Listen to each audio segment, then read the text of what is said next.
Pergerakan pasukan Skyrim tentu saja tidak dapat lolos dari deteksi Liao Yuan. Ketika Bian Sunan melihat pasukan Lord Aeron di dekat Gunung Ores dan di garis depan Kanal Fajar siap berangkat, dia tak kuasa menahan diri untuk tidak berkeringat dingin. Sebagai Panglima tertinggi Angkatan Darat, tidak bisakah dia menilai konsekuensi serangan besar-besaran oleh pasukan Lord Aeron saat ini? Ya, melakukan hal itu akan menyebabkan kerusakan pada Provinsi Langit, tetapi 3 juta pasukan kerajaan Sangbang Zenyi kemungkinan besar akan musnah. Saudara Senzongan, kau tidak bisa hanya berdiam diri dan melihat kami mati. Tolong kirimkan semua pesawat tempur dan drone berpola sihir ke Bintang Ibel untuk membantu pasukanku melakukan intersepsi pertahanan udara. Kalau tidak, jika ini terus berlanjut, pasukan darat akan musnah. Bian Sunan tak kuasa menahan amarahnya, keringat pun sudah membasahi dahinya. Hingga saat ini, dia masih tidak percaya bahwa Provinsi Skyrim akan mengambil inisiatif untuk melancarkan serangan sekuat itu. Senzongan tentu tahu betul bahwa saat ini, ketika pasukan Sangbang berada dalam kekacauan total, konsekuensi dari serangan sengit Provinsi Tianji adalah kehancuran seluruh pasukan. Yang harus ia lakukan sekarang adalah membagi tekanan pertahanan udara untuk pasukan sebanyak mungkin dan membiarkan pasukan bersiap untuk perang dengan segera. Berikan perintah, semua pesawat tempur dan drone berpola sihir di Liao Yuan akan dikirim ke belahan utara Bintang Ibel untuk membantu pasukan dalam intersepsi udara. Senzongan tak berani berhenti dan segera mengeluarkan perintah tersebut.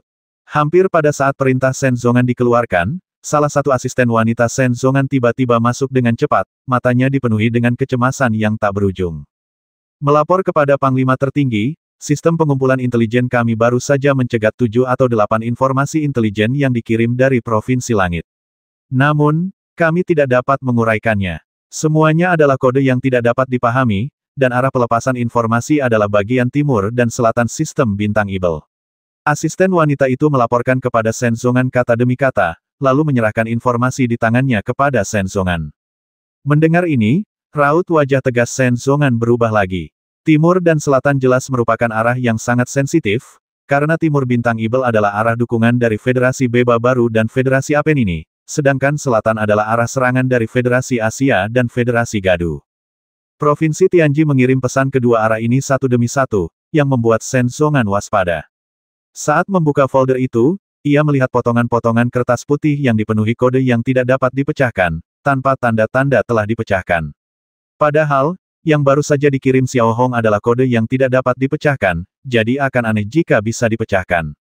Namun, Senzongan, yang kebingungan, tidak berpikir demikian. Provinsi Tianji sering mengirimkan informasi kedua arah ini, dan bertentangan dengan perilakunya yang biasa, mereka bertindak sangat percaya diri. Pasti ada sesuatu yang tersembunyi di dalamnya. Senzongan mempercayai hal ini, tetapi menurut informasi yang diterimanya sebelumnya, 2 koalisi utama, Apenines dan Gadu, belum berhasil menembus blokade koalisi New Beba.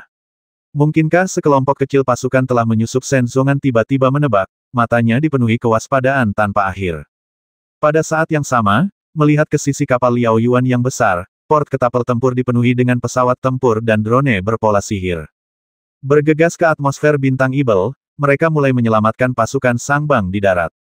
Sampaikan perintahku. Armada Anlong dan Armada Sengjiang akan menyesuaikan posisi mereka dan memasuki wilayah timur dan selatan Bintang Ibel.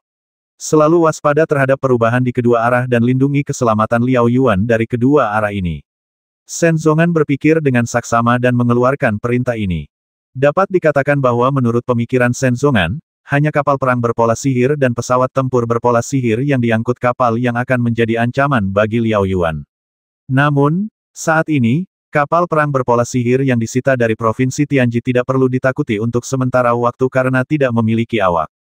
Belum lagi pesawat tempur berpola sihir yang dapat menembus atmosfer, bahkan tidak ada satupun pesawat tempur berpola sihir biasa. Hingga saat ini, Senzongan masih tidak percaya bahwa pemandangan di depan matanya benar-benar terjadi di dunia nyata. Provinsi Langit mengambil inisiatif untuk memprovokasi serangan, dan tampaknya ada beberapa faktor tak dikenal yang tersembunyi di luar sistem Bintang Ibel. Setelah sekian lama mengalami kemunduran terus-menerus, ditambah dengan perintah hukuman mati Hai Tingjia, Senzongan yang tertekan menjadi sedikit nerotik. Hanya sekitar 10 menit telah berlalu, dan semua pesawat tempur pola sihir dan drone yang dikirim oleh Liao Yuan telah memasuki area penjagaan masing-masing dan mulai mencegat rudal pola sihir dari Provinsi Langit dengan efisiensi tinggi. Pangkalan militer yang kerap dihantam rudal akhirnya menikmati masa damai sesaat. Namun, mereka tak berani bersantai sedikit pun. Para prajurit Sangbang yang berdebu, bagai burung yang ketakutan, buru-buru mundur dari pangkalan, mencari perlindungan sambil selalu berjaga-jaga terhadap Provinsi Tianji yang kembali memobilisasi seluruh warganya untuk melancarkan serangan umum yang gila-gilaan. Green, yang berada di Uni Apen ini, tentu saja melihat gambaran nyata bintang Eagle untuk pertama kalinya. Melihat pangkalan militer Sangbang yang terletak di belahan bumi utara bagaikan bintang, 20 di antaranya telah berubah menjadi lautan api, dan matanya penuh kejutan. Green, yang mengira dia sedikit mengenal Xiao Hong, sedikit bingung kali ini. Dia benar-benar tidak dapat mengetahui siapa yang memberi Provinsi Langit keberanian untuk secara aktif mencari perang melawan kerajaan Sangbang Zenyi yang kuat. Menurut pemahamannya, saat ini, menghadapi kapal induk pola ajaib Liao Yuan, selama mereka bisa bertahan, itu adalah pilihan terbaik. Konsumsi sekumpulan 100.000 rudal pola sihir terlalu besar bagi Provinsi Langit, kecuali mereka dapat memberikan pukulan telak pada kapal induk pola sihir Liao Yuan di depan mereka, tetapi bagaimana ini mungkin? Kenapa aku selalu punya firasat kalau Xiao Hong bikin keributan besar karena dia punya motif tersembunyi dan sepertinya punya niat lain, kata Ai Luo. Bisa dibilang, selama sekian lama, Ai Luo hampir tak pernah kembali ke Angel Enterprise dan hatinya tertambat di Provinsi Langit. Apa sih yang sebenarnya ingin mereka lakukan? Eugene benar-benar tak habis pikir. Sebagai seorang pebisnis sejati, meskipun Eugene tidak mengerti seluk-beluk militer, biaya investasi 100.000 rudal itu sungguh tak sebanding dengan keuntungan yang didapat dari menyerang musuh. Konsumsinya jauh melebihi manfaat yang sebenarnya. Baik untuk bisnis maupun militer, itu tidak sepadan. Kecuali rudal berpola ajaib ini hanya investasi awal. Tapi apa tujuan sebenarnya? Eugene agak bingung. Bukan hanya Eugene, bahkan Kang Yu dan Saga yang memperhatikan masalah ini pun sedikit bingung. Saat itu, Saga sedang berdiri di atas meteorit di altar.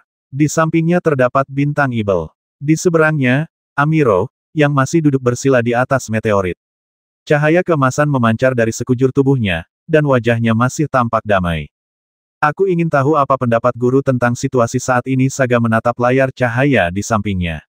Provinsi Langit mengambil inisiatif untuk memprovokasi kemenangan dan menyerang pasukan Sangbang dengan ganas. Ia sudah kebingungan. Tak dapat dipungkiri, Saga semakin merasa asing dengan Xiao Hong. Ia tak lagi bisa memahami apa yang dipikirkan Xiao Hong, dan ia tak bisa lagi membandingkan Xiao Hong dengan pemuda yang baru saja datang ke Provinsi Langit.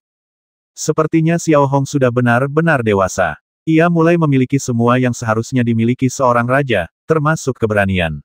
Kali ini, jika kerajaan Sangbang Zenyi tidak ditangani dengan baik, ia akan menderita kerugian besar, gumam Amiro dalam hati. Guru, tahukah Anda apa yang ingin dilakukan? Xiao Hong Sakaya menatap Amiro dengan penuh hormat dan bertanya dengan lembut. Pergilah, cari Sanglun untukku, dan beritahu murid-murid lain bahwa aku akan menyendiri untuk sementara waktu, jadi jangan ganggu aku dengan mudah. Amiro tidak menjawab pertanyaan Sakaya secara langsung, melainkan memberi instruksi kepada Sakaya. Saga tidak ingin bertanya lebih lanjut, jadi dia hanya bisa mencondongkan tubuh ke depan dan menjawab, lalu perlahan melangkah ke celah ruang angkasa dan menghilang di depan Amiro. Pada saat yang sama, Xiao Hong, yang berada di pangkalan Angkatan Laut, melihat ke layar cahaya dan melihat bahwa dua armada utama, Anlong dan Seng Jiang dari kerajaan Sangbang Zenyi, telah menjauhkan diri dari Liao Yuan. Hanya ada 20 kapal perang berpola sihir di sekitar kapal induk berpola sihir, dan semuanya ditempatkan di belakang Liao Yuan, yang dekat dengan tepi sistem bintang. Kapal besar itu sepenuhnya terhalang di depan bintang Eagle. Xiao Hong tak dapat menahan diri untuk tidak mengerutkan sudut mulutnya membentuk lengkungan dingin. Di layar cahaya lainnya, semua pesawat berbasis kapal induk Liao Yuan dikirim untuk mencegat rudal dengan panik. Dapat dikatakan bahwa serangkaian tindakan Xiao Hong telah sepenuhnya melucuti semua kekuatan di sekitar kapal induk Liao Yuan, seperti mengupas telur. Kini hanya putih telur Liao Yuan yang tersisa. Yang mulia, waktunya hampir tepat. Haruskah kita meluncurkan proyek galaksi? Tanya Lei Jie kepada Xiao Hong. Jangan terburu-buru, sekarang bukan waktu yang tepat. Xiao Hong melirik peta di sampingnya yang membandingkan posisi Liao Yuan dan bintang Eagle, lalu berkata, perintahkan semua kapal selam pola sihir untuk mengubah target mereka dan mengaktifkan rudal jarak jauh mereka untuk membombardir pangkalan Sangbang lainnya. Tingkatkan kepadatan rudal sebesar 50%. Sesaat kemudian, kapal selam berpola ajaib yang menerima perintah Xiao Hong mulai mengubah target serangannya sesuai rencana sekunder dan mengebom 10 pangkalan Sangbang lainnya. Jumlah rudal telah diubah dari 100.000 per batch menjadi 150.000. Tampaknya kapal selam ini berencana untuk membuang semua rudal berpola ajaib yang terkumpul di pangkalan Angkatan Laut selama periode ini. Terlebih lagi, 10 pangkalan militer ini sudah sangat dekat dengan kota Sengsi. Mereka hampir memaksa semua jet tempur berpola sihir kerajaan Sangbang Zenyi ke sisi lain bintang Ibel, sejauh mungkin dari jalur peluncuran rudal galaksi, dan semakin memobilisasi perhatian Shen Zongan dan Bian Sunan. Menghadapi peningkatan intensitas serangan sebesar 50%, konsumsi provinsi Skyrim memang melonjak, tetapi pangkalan militer target yang jauh dari garis pantai bahkan lebih menderita. Benar saja, setelah mengetahui bahwa provinsi Skyrim secara aktif mencari perang, mereka telah membatalkan semua rencana sebelumnya dan mengambil posisi siaga defensif. Namun, karena perubahan jalur rudal, pesawat tempur pola sihir membutuhkan waktu untuk beradaptasi. Menghadapi rudal berpola ajaib yang bersiul, pangkalan militer segera melancarkan intersepsi panik, tetapi sayangnya jet tempur berpola ajaib tidak dapat tiba tepat waktu. Hampir dalam sekejap, kedua pangkalan militer itu berhadapan dengan rudal berpola sihir yang tak terhitung jumlahnya dan langsung berubah menjadi lautan api. Kecepatannya begitu cepat sehingga seperti membasmi sekelompok kecoa dengan satu telapak tangan. Sistem pertahanan udara pun terpukul oleh rudal berpola sihir yang padat dan tak terhitung jumlahnya, dan nyawa para prajurit Sangbang pun musnah. Seluruh proses penghancuran itu memakan waktu kurang dari 5 detik, dan bahkan tidak terdengar suara prajurit yang berjuang atau melolong. Bahkan mereka yang menyaksikan kejadian ini tidak dapat membayangkan bahwa yang melancarkan serangan tersebut sebenarnya adalah Provinsi Langit yang kecil, dan yang dua pangkalan militernya dihancurkan rata dengan tanah adalah kerajaan Sangbang Zenyi. Dalam pertempuran semacam ini, tampaknya peran telah sepenuhnya terbalik. Shen Zongan dan Bian Sunan sibuk memimpin pasukan dan melakukan pertahanan menyeluruh. Jangan panik, semua unit. Serangan sekuat ini dari Provinsi Tianji tidak akan bertahan lama. Selama kita mampu menahannya sepenuhnya, kemenangan akan menjadi milik kerajaan Sangbang Zenyi. Bian Sunan terus mengirimkan pesan ke garis depan dengan suara serak, berniat mengendalikan emosi pasukan Sangbang. Shen Zongan juga memimpin jet tempur pola ajaib untuk melakukan penyelamatan darurat. Faktanya, saat ini, masalahnya bukan pada komando Shen Zongan dan Bian Sunan, tetapi pada perkembangan Provinsi Tianji yang telah memasuki tahap abnormal. Filosofi pemerintahan Xiao Hong telah menghidupkan kembali semangat kekaisaran Lord Aeron. Seperti kata pepatah, unta yang kurus lebih besar daripada kuda. Warisan kekaisaran Lord Aeron yang kaya, warisan budaya yang gemilang, cadangan teknologi yang luas, dan keyakinan etnis semuanya telah dihidupkan kembali sepenuhnya. Satu percikan api dapat memicu kebakaran padang rumput. Perkembangan seperti itu tidak ada bandingannya dengan perkembangan peradaban yang baru muncul. Terletak di bintang Boying, Haitingga, Du Qiang, Zeko, dan yang lainnya secara alami dapat melihat serangan dahsyat yang dilancarkan Provinsi Langit terhadap bintang Ibel. Rasa terkejut dan amarah tampak beriringan di mata mereka yang muram. Ia terkejut. Ia tak pernah menyangka serangan besar-besaran Provinsi Langit bisa mencapai tingkat sesat itu. Ia marah atas perilaku provokatif Provinsi Langit dan fakta bahwa Shen Zongan dan Bian Sunan berulang kali dikalahkan oleh Provinsi Langit. Lihat saja, sejak pasukan tempur kapal induk besar dan 3 juta pasukan tiba di bintang Ibel, Provinsi Skyrim tidak mengalami sedikit pun tekanan. Malah, wilayahnya berkembang pesat. Hampir seluruh negara nobel, negara Tianhe, dan negara Sengshi, bahkan benua Arktik, telah menjadi wilayah kekuasaan Skyrim secara de facto. Terlebih lagi, ada juga kekuatan samudra yang tak terkira. Sekarang kekuatan ini telah mulai berkembang hingga mampu mengguncang kerajaan Sangbang Zenyi. Sungguh mengerikan. Pasukan dan armada yang awalnya dikirim dengan momentum besar, kini menjadi hiasan di hadapan Xiao Hong. Mereka bahkan tidak memiliki efek penindasan. Sebaliknya, pasukan ini terus menghabiskan pasokan dalam jumlah besar. Yang membuat Haitingga semakin marah adalah karena menghadapi pukulan seperti itu, mustahil bagi pasukan untuk mengatur ulang dalam waktu singkat, apalagi melancarkan serangan umum terhadap Skyrim. Ketika memikirkan hal ini, Haitingga merasa kepalanya meledak dan pusing. Sementara itu, melihat ke sisi kiri Haitingga, kursinya kosong. Plato masih belum datang. Plato, yang selalu tepat waktu, terlambat 1 jam. Di mana Plato dan yang lainnya? Haitingqiang menahan amarahnya dan bertanya dengan suara berat. Yang mulia Uskup, Lord Plato baru saja mengirim pesan yang mengatakan bahwa beliau sedang tidak enak badan dan tidak bisa datang untuk sementara waktu, kata asisten Haitingga dengan gemetar.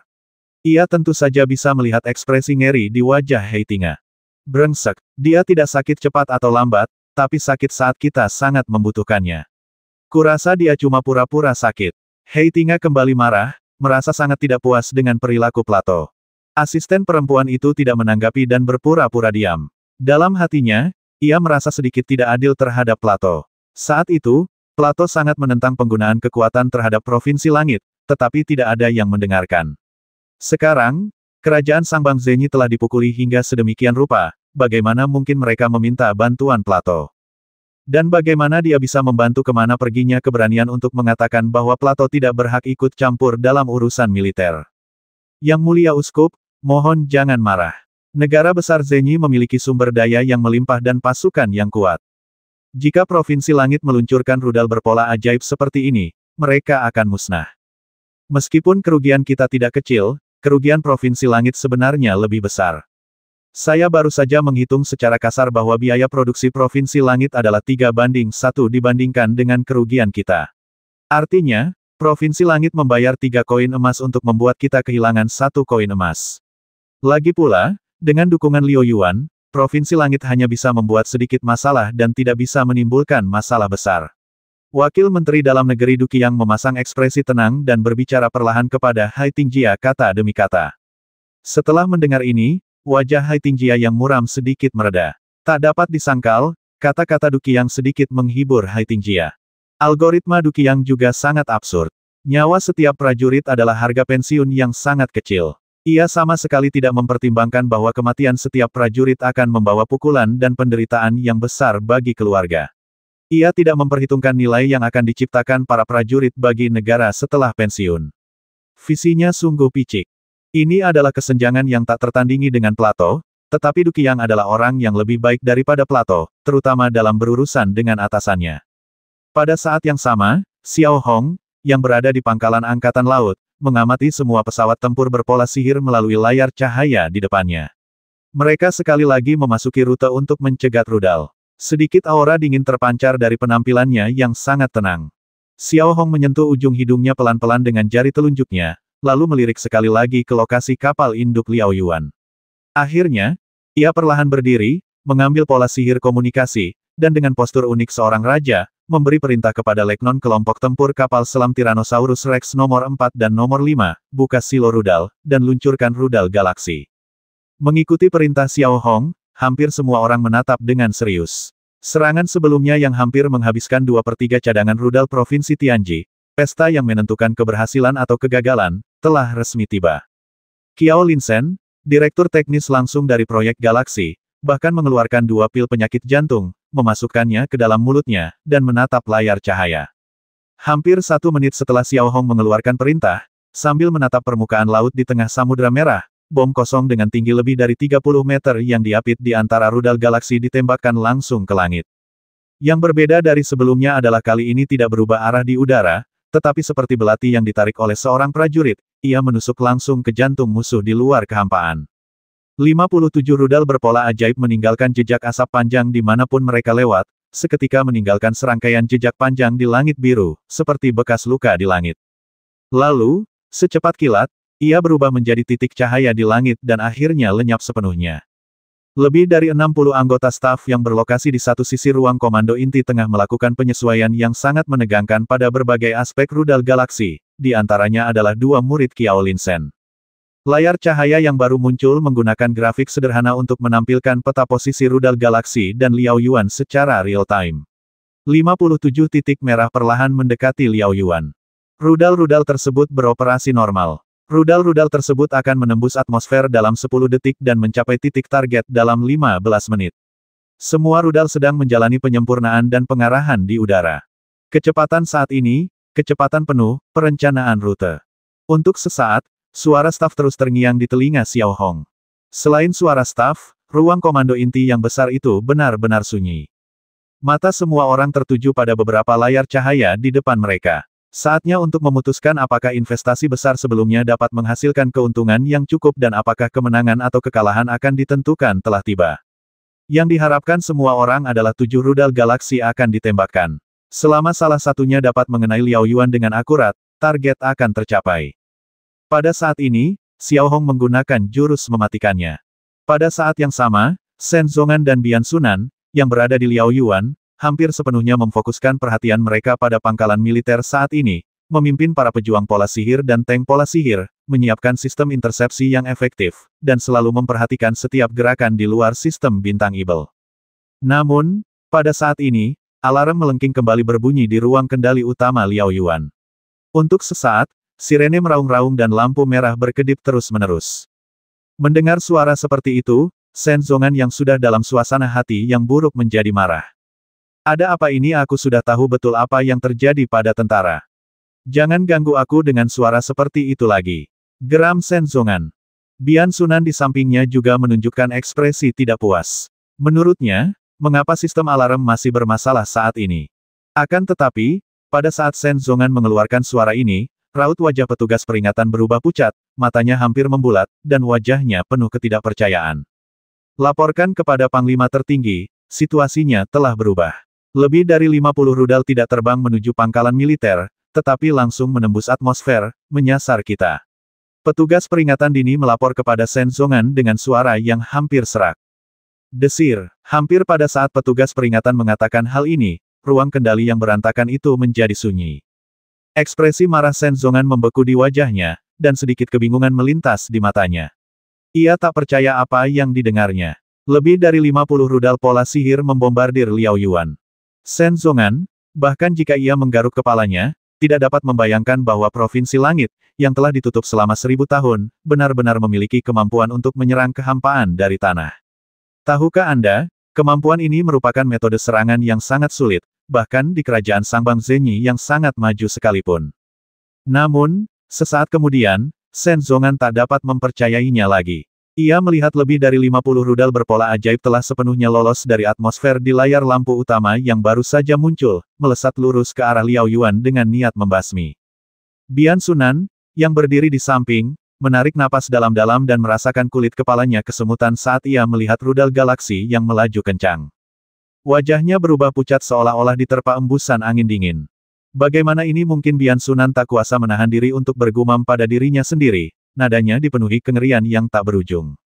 Sebelumnya, serangan dahsyat kapal selam berpola sihir telah membuatnya sepenuhnya menyadari kekuatan rudal berpola sihir Provinsi Langit, tetapi ia tak pernah menyangka bahwa itu hanyalah cara untuk menarik sistem komando tentara Sangbang.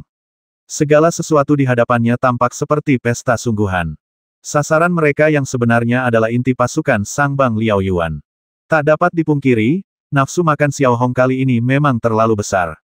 Pentingnya kapal induk pola ajaib Liao Yuan melawan kerajaan Sangbang Zenyi dalam misi tempur ini sudah jelas. Namun, Xiao Hong mengandalkan kekuatan kecil Provinsi Tianji untuk membasmi pasukan Sangbang.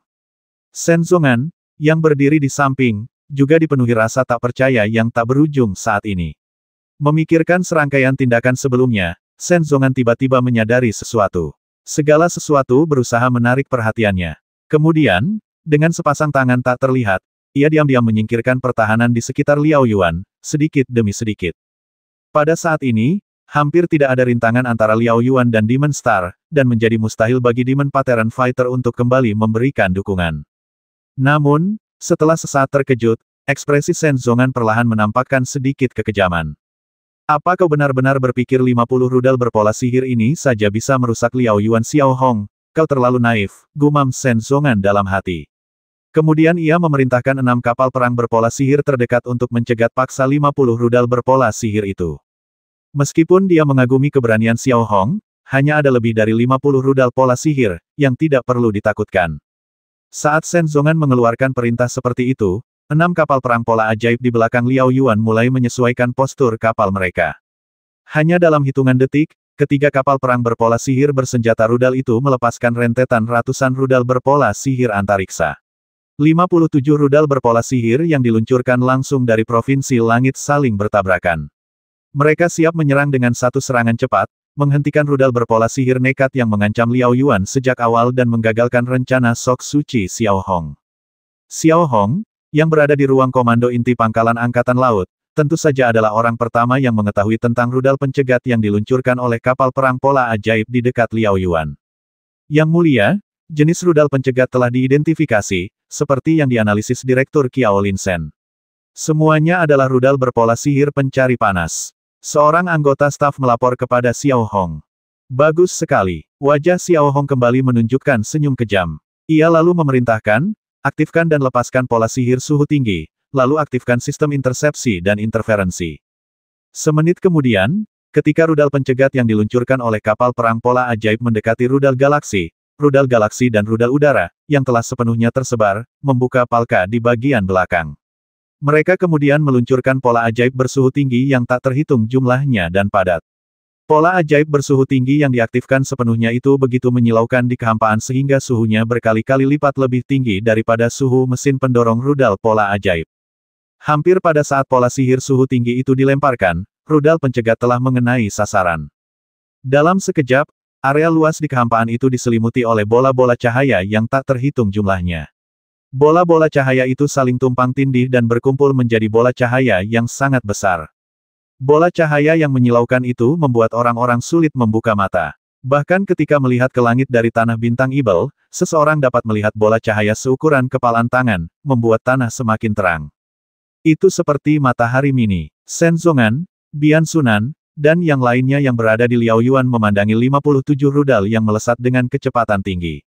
Mereka langsung terendam oleh bola-bola cahaya yang dipancarkan oleh ledakan rudal yang dicegat.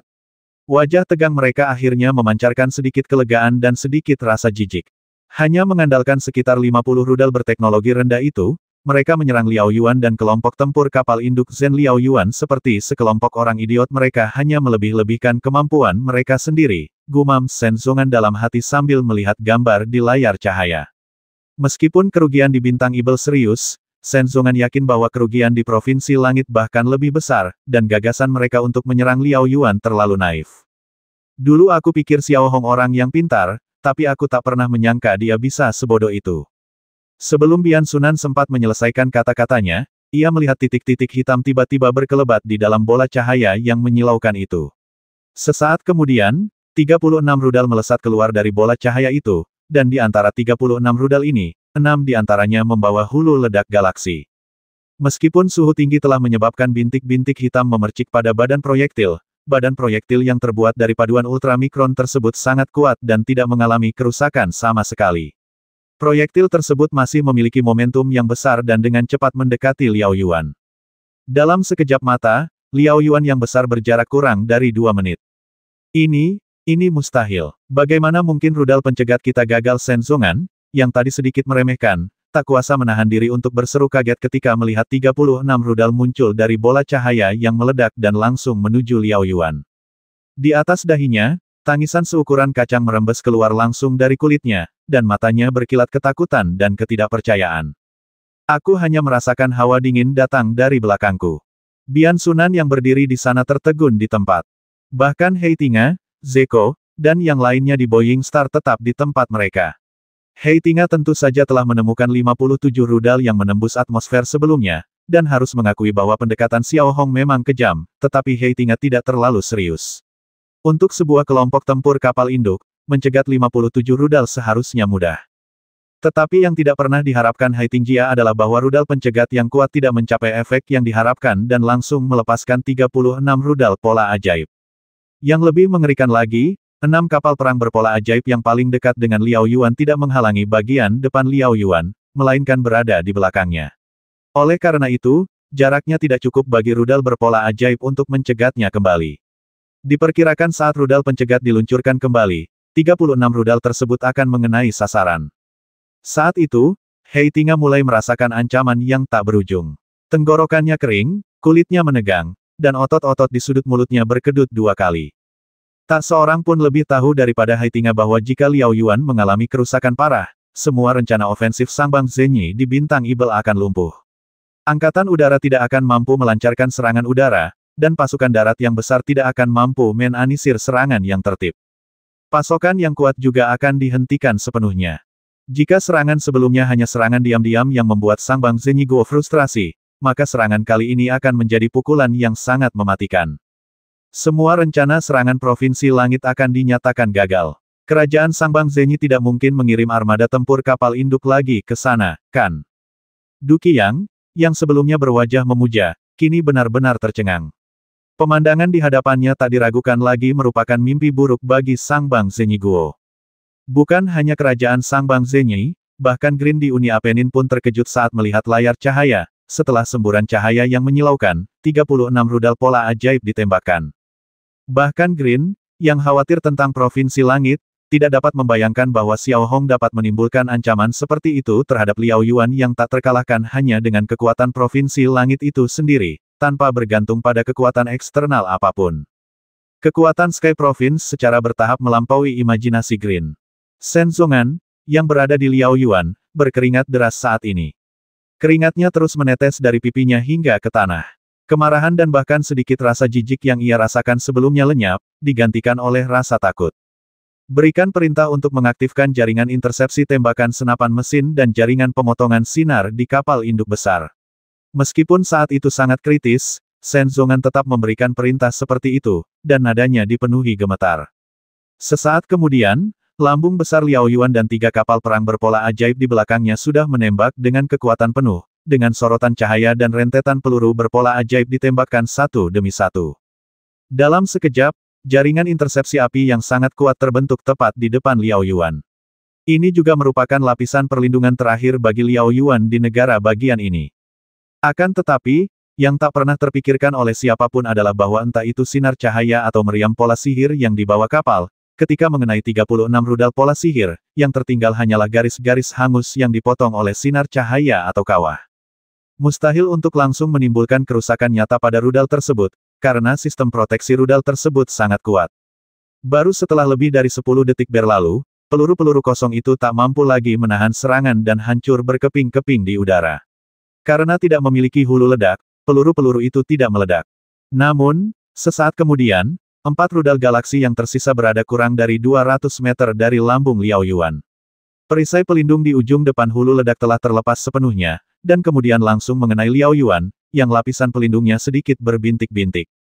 Semua kekuatan pengendali jiwa yang tersimpan di dalamnya meledak dalam bentuk kehancuran.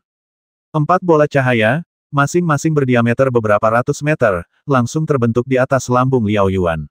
Gelombang kejut yang luar biasa dahsyat bahkan menyebabkan Liao Yuan yang besar itu berubah total. Getaran hebat yang dihasilkan oleh ledakan tersebut mengguncang seluruh bagian dalam kapal induk besar itu seperti tanah longsor.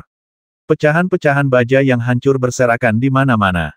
4 bola cahaya raksasa bersinar di seluruh kehampaan, bersinar melalui layar cahaya ke wajah setiap penonton, menghasilkan bayangan panjang di belakang mereka, terlepas dari siang atau malam. Pada saat ini, seluruh Tiger Universe terdiam. Semua orang, dari bangsawan hingga rakyat jelata, yang melihat gambar di layar, tak bisa berkata-kata dan tak berekspresi. Mereka hanya menatap kosong ke layar, pada gambar yang mengejutkan itu.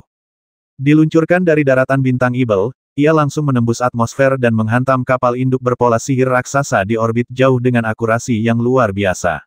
Bahkan untuk negara setingkat kekaisaran, ini bisa disebut keajaiban mutlak. Belum lagi Provinsi Langit, yang dianggap berada di ambang kehancuran. Mereka tidak hanya mengambil inisiatif untuk melancarkan serangan terhadap kerajaan Sangbang Zenyi, tetapi mereka juga menciptakan kekuatan serangan yang begitu dahsyat. Faktanya, dalam beberapa ratus tahun terakhir, hampir tidak pernah terjadi pertempuran yang mampu melancarkan 4 serangan berturut-turut ke kapal induk berpola sihir, apalagi meluncurkan rudal dari sebuah planet dan langsung menghantam kapal induk berpola sihir, yang bahkan lebih tak terbayangkan lagi. Green, yang berada di kantor, membuka mulutnya sedikit, dan matanya memantulkan cahaya yang dihasilkan oleh ledakan itu. Raja Kang Yu bahkan lebih terkejut. Ia tidak tahu manuver rumit macam apa yang telah dilakukan Xiao Hong sebelumnya untuk menembus sebagian besar sistem pertahanan diri Liao Yuan tanpa terlihat, tetapi pukulan itu nyata. Jadi, seberapa besar kemajuan yang telah dicapai Xiao Hong, gumam Kang Yu dalam hati. Bahkan Saga yang berpengetahuan luas pun tak kuasa menahan rasa sesak. Ia pernah menggaruk-garuk kepalanya sebelumnya dan tak mengerti apa maksud Amiro dengan mengatakan bahwa kerajaan Sangbang Zenyi mungkin akan menderita kerugian besar jika terjadi kesalahan. Kini ia mengerti semuanya. Intinya, ini bisa menjadi pukulan berat yang belum pernah terjadi sebelumnya bagi kerajaan Sangbang Zenyi. Hal ini secara langsung melumpuhkan semua rencana serangan kerajaan Sangbang Zenyi terhadap Provinsi Tianji. Kali ini, bukan lagi sekadar serangan biasa, melainkan serangan langsung yang melumpuhkan kerajaan Sangbang Zenyi. Yang diandalkannya hanyalah Provinsi Skyrim, yang tidak lagi berada di bawah segel Harrison, dan populasinya lebih dari 20 juta. Hanya dengan satu jurus ini saja nama Xiao Hong sudah tercatat dalam sejarah sebagai legenda yang mampu mengalahkan yang kuat dengan yang lemah, dan mencapai tinggi seekor gajah dengan tubuh mungilnya. Bola cahaya itu perlahan menghilang. Rudal galaksi, yang diresapi kekuatan pengendali jiwa, luar biasa dahsyatnya. 4 kawah raksasa muncul berdampingan di lambung Liao Yuan yang tak terkalahkan, masing-masing berdiameter hampir 400 meter dan sedalam 100 meter. Di dalamnya, selain pecahan-pecahan yang mengambang di kehampaan, komponen-komponen pola sihir di dalamnya hancur total. Pecahan-pecahan kapal induk berpola sihir itu berhamburan ke segala arah. Di lambung kapal, lampu-lampu di jendela pandang, yang bersinar bak bintang, mulai berkedip-kedip.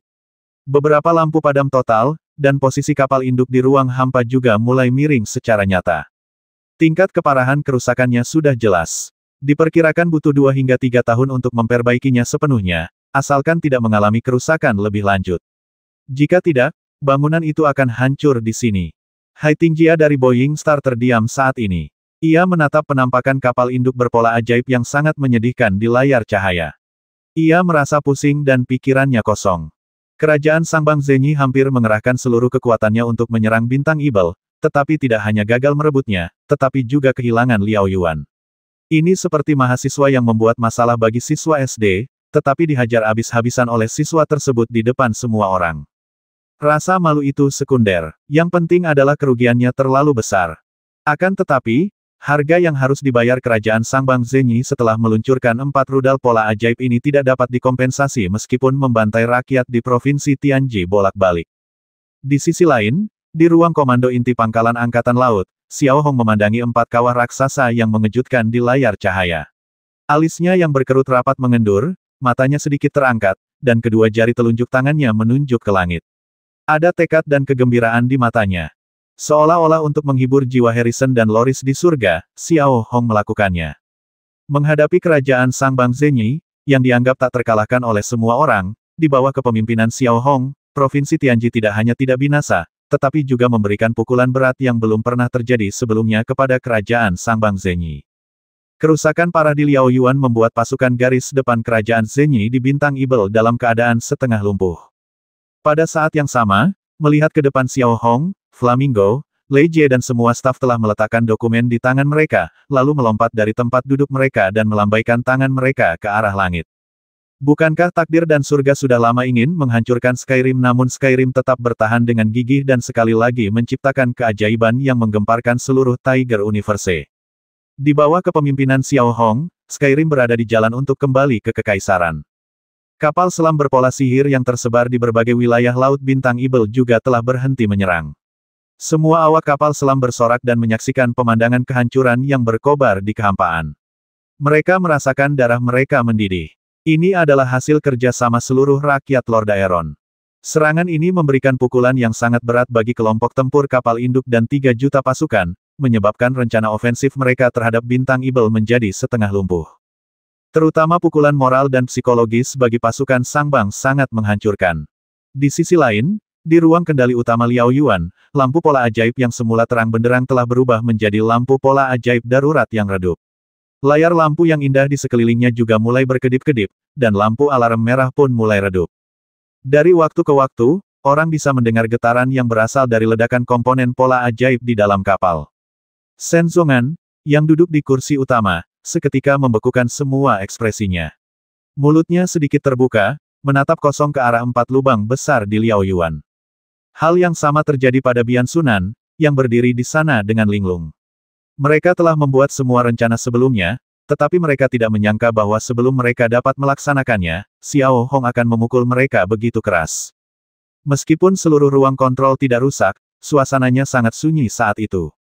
Kelompok tempur kapal induk Liao Yuan yang perkasa dikalahkan sepenuhnya di sini. Melapor kepada Panglima tertinggi, kerusakan awal pada Liao Yuan telah ditemukan. 2 rudal dari Provinsi Tianji mengenai bagian-bagian vital kapal. Lambung kapal rusak 26%. 2 tangki penyimpanan tenaga penggerak hancur, 3 gudang penyimpanan pesawat tempur hancur, dan sistem komunikasi serta deteksi telah terkena dampak. Liao Yuan tidak lagi memiliki kemampuan tempur dan perlu segera diperbaiki. Staf di ruang kendali utama melapor kepada Shen Zongan dengan wajah pucat dan suara lemah. Diperkirakan dengan kerusakan seperti itu, Liao Yuan tidak akan mampu meneruskan pertempuran selama 3 hingga 5 tahun. Tidak banyak kapal induk berpola sihir besar di kerajaan Sangbang Zhenyi, dan kali ini, tidak diragukan lagi seperti menambah penghinaan atas cedera. Komandan Bian Sunan, kerugian pasukan darat juga telah dihitung, 33 kapal pengangkut pasukan telah hilang, 500.000 prajurit telah gugur, 211 pesawat tempur berpola sihir, 321 tank berpola sihir, dan persediaan yang tak terhitung jumlahnya. Seorang anggota staf lainnya melapor kepada Bian Sunan dengan suara rendah. Momentum yang mereka miliki saat datang telah hilang sepenuhnya, dan mereka langsung dikalahkan oleh Xiao Hong dan orang-orangnya dari Lord Aeron. Menghadapi pukulan seberat itu, pasukan Sangbang tidak lagi mampu mengatur serangan efektif terhadap Provinsi Langit yang sedang bangkit dengan cepat. Liao Yuan, yang awalnya merupakan inti garis depan, kini menjadi beban. Jika mengalami kerusakan parah lagi akibat Provinsi Langit, ada kemungkinan 80% Liao Yuan akan menjadi kapal induk besar pertama yang hancur dalam hampir 1000 tahun. Minta bantuan dari Bo Yingxing, Shen Zongan, dengan wajah pucat dan lesu, tanpa malu-malu memerintahkan bawahannya. 3 juta pasukan, 2 armada utama, dan 1 gugus tempur kapal induk datang dengan momentum yang luar biasa, tetapi sekarang mereka dihajar habis-habisan oleh Xiao Hong. Tak seorang pun akan percaya jika kau menceritakannya kepada orang lain. Di sisi lain, Hai Tingjia tidak memaki Shen Zongan. Bahkan, memaki pun tidak akan berpengaruh sama sekali setelah pertarungan mencapai titik ini. Menanggapi permintaan bantuan Shen Zongan, Hai Ting menghela napas lega, lalu mengerahkan armada pendukung untuk bergegas ke sistem bintang Moyi. Setelah melakukan perbaikan awal pada Liao Yuan, ia mengawalnya kembali ke pelabuhan bintang untuk perbaikan menyeluruh. Mengenai cara membasmi Xiao Hong dan mengambil alih Provinsi Langit, Hai Tingjia sama sekali tidak tahu. Ia tampak jauh lebih tua dan lesu. Sementara itu, Provinsi Langit hanya mempertahankan 2 kelompok tempur kapal selam Tyrannosaurus Rex untuk berlayar di perairan lain. Kapal selam berpola sihir lainnya telah kembali ke Laut Pedalaman Risjian untuk pemeliharaan dan pengisian ulang sebelum dikerahkan ke misi tempur berikutnya. Pabrik rudal pola ajaib kembali beroperasi penuh. Xiao Hong telah mengurangi jumlah pasukan konvensional dari 5 juta menjadi 3 juta. Satu-satunya tujuannya adalah meninggalkan taktik gelombang manusia dan dinas militer universal secara bertahap, dan beralih ke pembangunan yang gila-gilaan. Terlebih lagi, berdasarkan penilaian situasi perang, ancaman terhadap Provinsi Langit oleh pasukan darat Liao Yuan dan Sangbang yang setengah mati telah mencapai titik terendah yang belum pernah terjadi sebelumnya. Berikan perintah, rayakanlah sepuas hatimu hari ini. Besok kita akan melupakan kemenangan hari ini. Kita hanya punya satu rencana untuk langkah selanjutnya, yaitu merebut kembali bintang Ibel milik kita. Xiao Hong mengambil pola sihir komunikasi dan memberikan perintah kepada penduduk Provinsi Langit dengan nada nyaring. Melihat Skyrim lagi, rasanya seperti sedang bersuka cita saat ini. Dari berjuang bertahan hidup dalam keputusasaan hingga meraih kemenangan gemilang yang tak tertandingi, tak seorang pun dapat memahami kesulitan dan kegembiraan di hati mereka lebih baik daripada penduduk Lord Aeron. Orang-orang Lord Aeron perlahan-lahan mengangkat kepala mereka yang bangga, terutama ketika mereka melihat pandangan Xiao Hong yang dalam pada layar cahaya, yang membuat mereka merasakan rasa aman tanpa batas. Rakyat Lord Aeron perlahan-lahan mulai melupakan Harrison, atau dengan kata lain, Xiao Hong adalah Harrison. Lord Aeron akan memasuki era baru. Mereka yakin dapat merebut kembali tanah air mereka dari negara yang terpuruk dan memulai perjalanan menuju kebangkitan. Karnaval hari ini, perang besok, minum darah musuh, nyanyikan lagu perang. Sementara yang lain menikmati kegembiraan kemenangan yang singkat, Xiao Hong tidak. Setelah meninggalkan ruang komando inti, Xiao Hong membawa Qiao Lin Shen dan personel penelitian dan pengembangan sains dan teknologi lainnya langsung ke area penelitian dan pengembangan pangkalan Angkatan Laut. Para prajurit hanya bisa menikmati kemenangan sebelumnya sepuasnya. Xiao Hong dan yang lainnya belum punya waktu untuk menikmati kegembiraan itu. Lagi pula, kemenangan seperti itu belum cukup untuk sepenuhnya membebaskan rakyat Lord Aeron dari kesulitan mereka. Memasuki ruang litbang nomor 5, di tengah ruang litbang yang luas, terdapat sebuah armor mekanik berpola ajaib setinggi 2 meter. Seluruh bodinya terbuat dari paduan ultramikron. Setiap sambungannya terdiri dari mesin berpola ajaib yang kompleks. Pola-pola samar pada armor tersebut terus bersinar di bawah cahaya. Dibandingkan dengan baju zirah berpola sihir asli milik prajurit Lord Aeron sebelumnya, serangkaian kelompok mekanis berpola sihir telah ditambahkan. Apakah ini baju zirah Liego yang kau ceritakan sebelumnya? Xiao Hong menatap baju zirah mekanik di depannya dan bertanya dengan lembut. Ya, Itu adalah kombinasi data tubuh berpola sihir yang Anda berikan sebelumnya dan teknologi armor Lord Aeron. Ini juga merupakan perpaduan antara armor dan tubuh berpola sihir. Meskipun tidak sekuat tubuh berpola sihir, armor ini dapat memberikan bonus kekuatan tempur dan perlindungan jiwa yang sangat besar bagi para prajurit. Seluruh rangkaian armor ini hampir dilengkapi dengan seperangkat alat bantu tempur yang lengkap, seperti pemindaian jarak pendek, penglihatan malam, sistem bantuan daya, sistem komunikasi, DEL. Pada dasarnya, armor ini dapat meningkatkan efektivitas tempur prajurit Lord Aeron di bawah level Master sebesar 50%, dan bahkan dapat melakukan serangan jarak jauh. Seorang asisten peneliti ilmiah yang sangat muda menjelaskan kepada Xiao Hong. Ia adalah salah satu lulusan universitas di Provinsi Langit setahun yang lalu. Xiao Hong mengangguk pelan dan menerima informasi yang diberikan asisten peneliti. Ia kemudian mendekati baju zirah Li Ge dan memeriksa setiap detailnya dengan saksama. Pengerjaannya masih sangat teliti, dan setiap jahitannya tampak halus dan tertutup rapat. Buka pengaman dada dan tekan tombol di dalamnya. Seluruh baju zirah, setelah melewati mekanisme yang luar biasa rumit, akan terbuka dengan cepat, sehingga dapat menampung seseorang dengan sempurna. Tinggi dan berat badan dapat disesuaikan secara otomatis. Ia menundukkan kepalanya sekali lagi, melirik data di tangannya. Data itu sangat detail. Tanpa menghitung harga pasaran paduan Super Micron, biaya pembuatannya mencapai 10.000 emas per set, biaya yang sungguh tak terbayangkan untuk pasukan lain. Mirip dengan pasukan Sangbang, ketika mengirimkan pasukan elit, investasi pada setiap prajuritnya hanya sekitar 300 hingga 500 emas, dan negara bagian Gao Xiangzenyi bahkan tidak mencapai 30 emas. Hal ini dapat dilihat dari perbandingannya, dan 10.000 emas ini tidak termasuk investasi pada pola pertempuran berkualitas tinggi dan senjata lainnya. Saya ingin tahu seberapa efisien armor Li Ge ini jika diproduksi massal, tanya Xiao Hong kepada asisten peneliti. Satu lini produksi bisa memproduksi sekitar 30 unit per hari. Saat ini, ruang di dalam pangkalan Angkatan Laut terbatas karena banyaknya lembaga penelitian dan pengembangan. Pangkalan Angkatan Laut hanya memiliki sekitar 2 lini produksi seperti itu, yang berarti 60 unit per hari.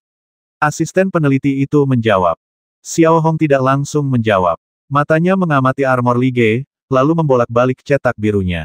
Setelah 10 menit merenung, ia berkata, besok tidak, sekarang juga staf lembaga Litbang nomor 5 bisa pergi mencari lokasi yang cocok untuk membangun pabrik. Langkah pertama adalah membangun 10 jalur produksi. Setelah itu, kami akan melakukan uji presisi lebih lanjut pada armor Li Ge untuk memastikan tidak ada masalah.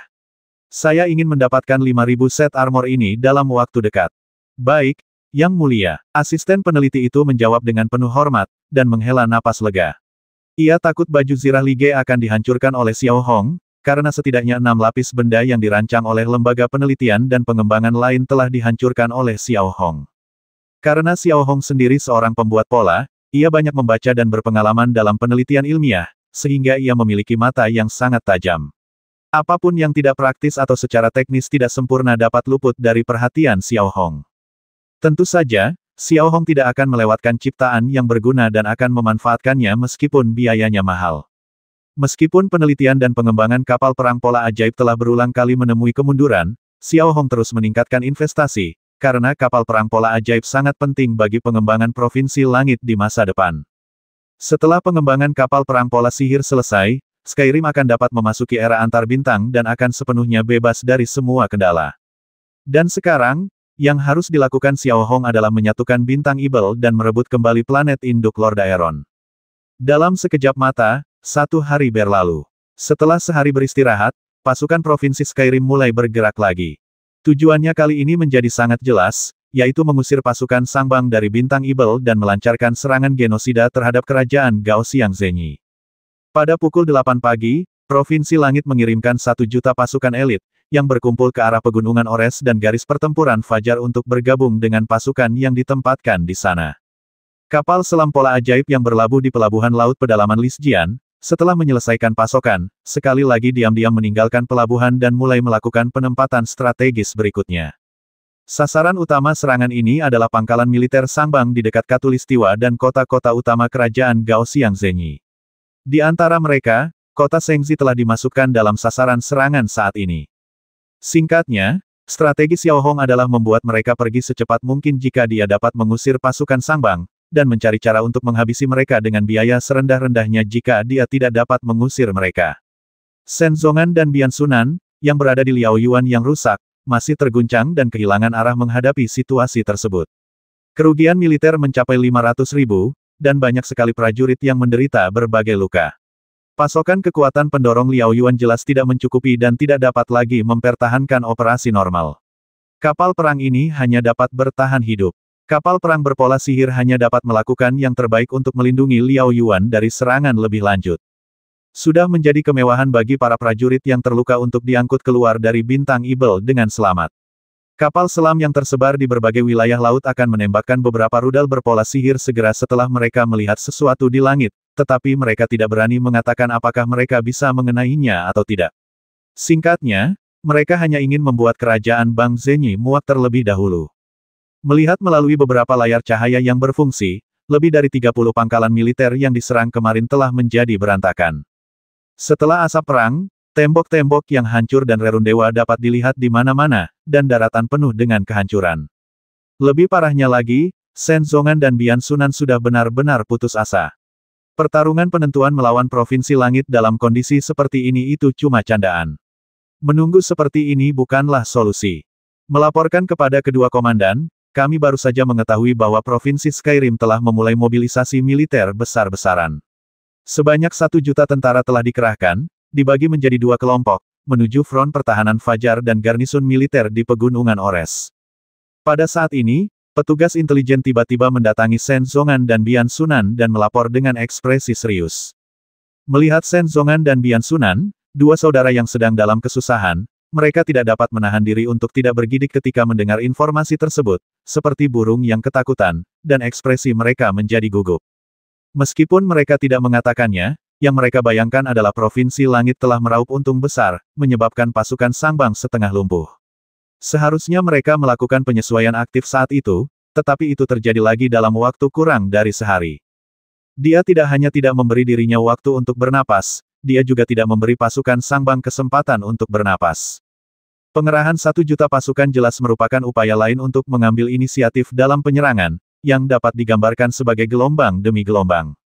Melakukan hal ini tidak mudah bagi Provinsi Skyrim, tetapi akan lebih sulit lagi bagi pasukan Sangbang. Laporkan kepada komandan, rudal berpola ajaib telah terlihat lagi di pantai barat Samudera Merah dekat Katulistiwa, dengan jumlah 2000. Petugas peringatan dini tiba-tiba melaporkan, ekspresinya penuh keseriusan.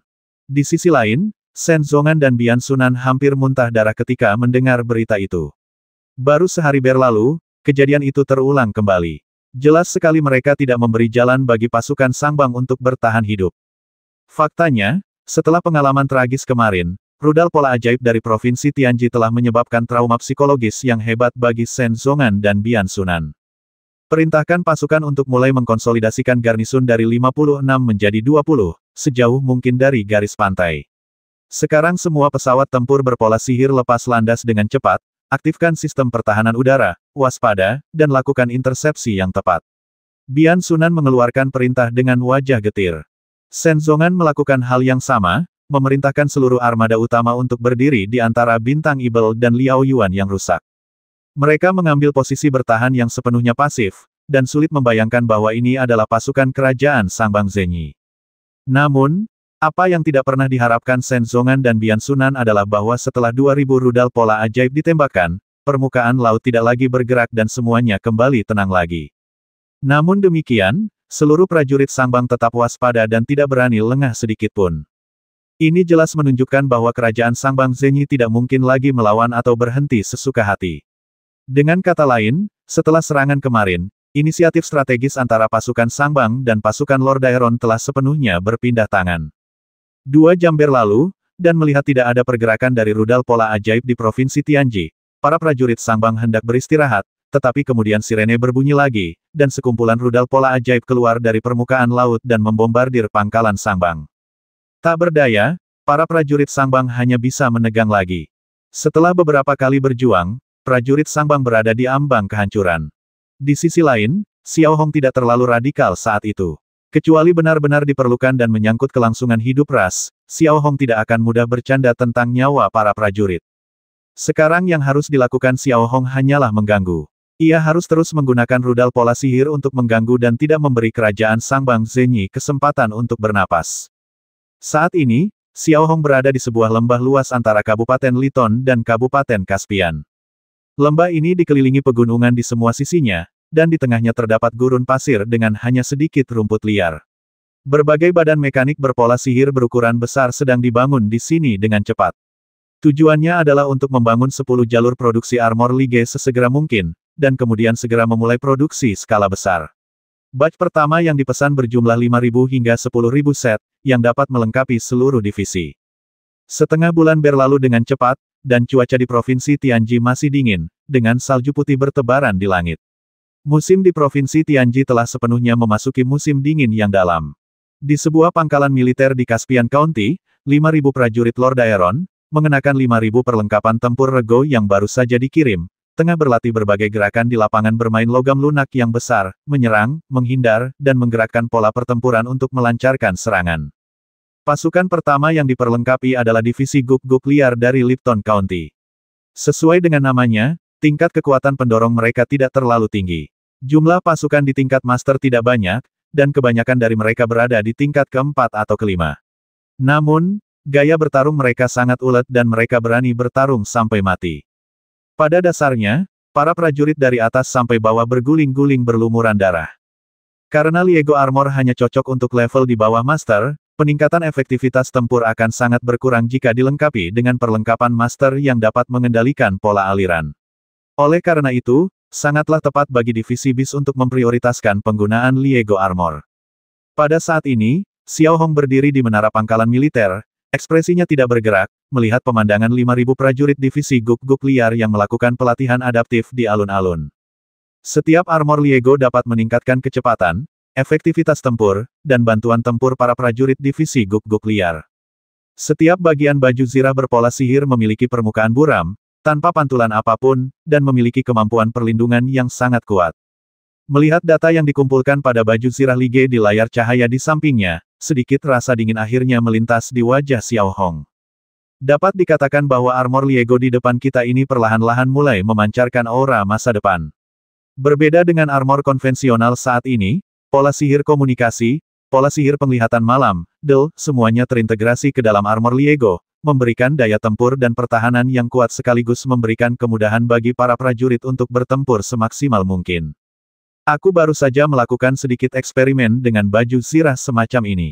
Sangat mudah dioperasikan dan pada dasarnya bisa dimulai dalam 2 jam. Tapi itu pengeluaran militer yang sangat besar. Flamingo berdiri di samping Xiao Hong dan berbisik.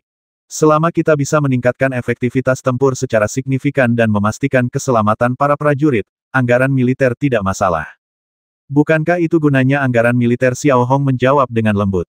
Juga, setelah kita memastikan tidak ada masalah, kita akan mengerahkan seluruh tenaga untuk produksi. Prioritaskan untuk melengkapi 10.000 prajurit Legiun Guk-Guk liar dengan baju zirah Lige ini.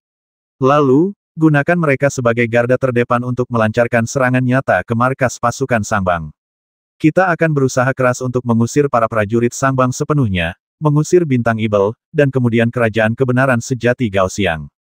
Baik, Yang Mulia, Flamingo menjawab dengan hormat. Sementara itu, di luar atmosfer Bintang Ibel, armada pendukung yang dikirim oleh negara Sangbang Zenyi telah tiba. Semua kapal pendukung teknik telah berlabuh di Liaoyuan dan memulai perbaikan darurat, setidaknya untuk memastikan Liaoyuan dapat beroperasi normal di ruang hampa. Adapun pasukan di Bintang Ibel, mereka sangat menderita dan selalu khawatir. Meskipun mereka baru saja memindahkan markas mereka ke lokasi yang ditentukan, rudal berpola sihir terus berterbangan hampir setiap hari.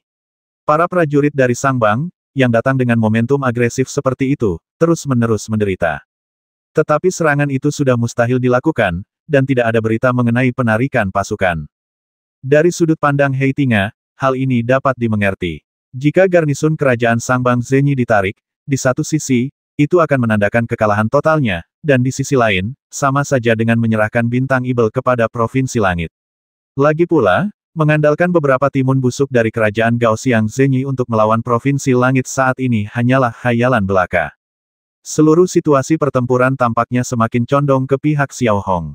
Bahkan tanpa bala bantuan, Provinsi Langit tampaknya tidak akan hancur untuk sementara waktu. Dengan cara ini, setelah 10 hari, pembuatan senjata Lige telah memasuki tahap yang sangat terampil, dan jalur produksi telah diperluas menjadi 20 jalur, yang beroperasi pada kapasitas penuh. Rata-rata 600 perlengkapan tempur rego dapat diproduksi setiap harinya. Saat ini, di pangkalan militer nomor 17 di wilayah Kaspian, seluruh 10.000 prajurit divisi Guk-Guk Liar telah berganti baju zirah Liego, memberikan kesan seolah-olah mereka adalah versi mini dari tubuh berpola sihir yang berdiri di atas sebuah kotak besar. Selain dilengkapi dengan pola pertempuran yang luar biasa, setiap prajurit Legiun Guk-Guk Liar juga membawa senapan mesin berpola sihir berat yang dikembangkan sendiri oleh Provinsi Langit di punggungnya. Selain mesin penggerak di punggungnya, terdapat juga 2 rudal saku tersembunyi untuk serangan berkekuatan tinggi. Wajah sebagian besar prajurit Guk-Guk Liar dipenuhi bekas luka, tanpa ekspresi. Integritas para prajurit yang tak tergoyahkan terpancar sepenuhnya di wajah mereka. Adapun Xiao Hong, mengenakan baju zirah sang pantang menyerah dan jubah hitam, ia berdiri di depan divisi Guk-Guk Liar. Tatapannya sama dinginnya, dan aura keagungan tanpa amarah terus terpancar dari tubuh Xiao Hong. Yang paling dekat dengan Xiao Hong, berdiri di barisan depan, juga mengenakan baju zirah Lai Ge berwarna abu-abu keperakan, adalah Jeler, komandan divisi Guk-Guk Liar.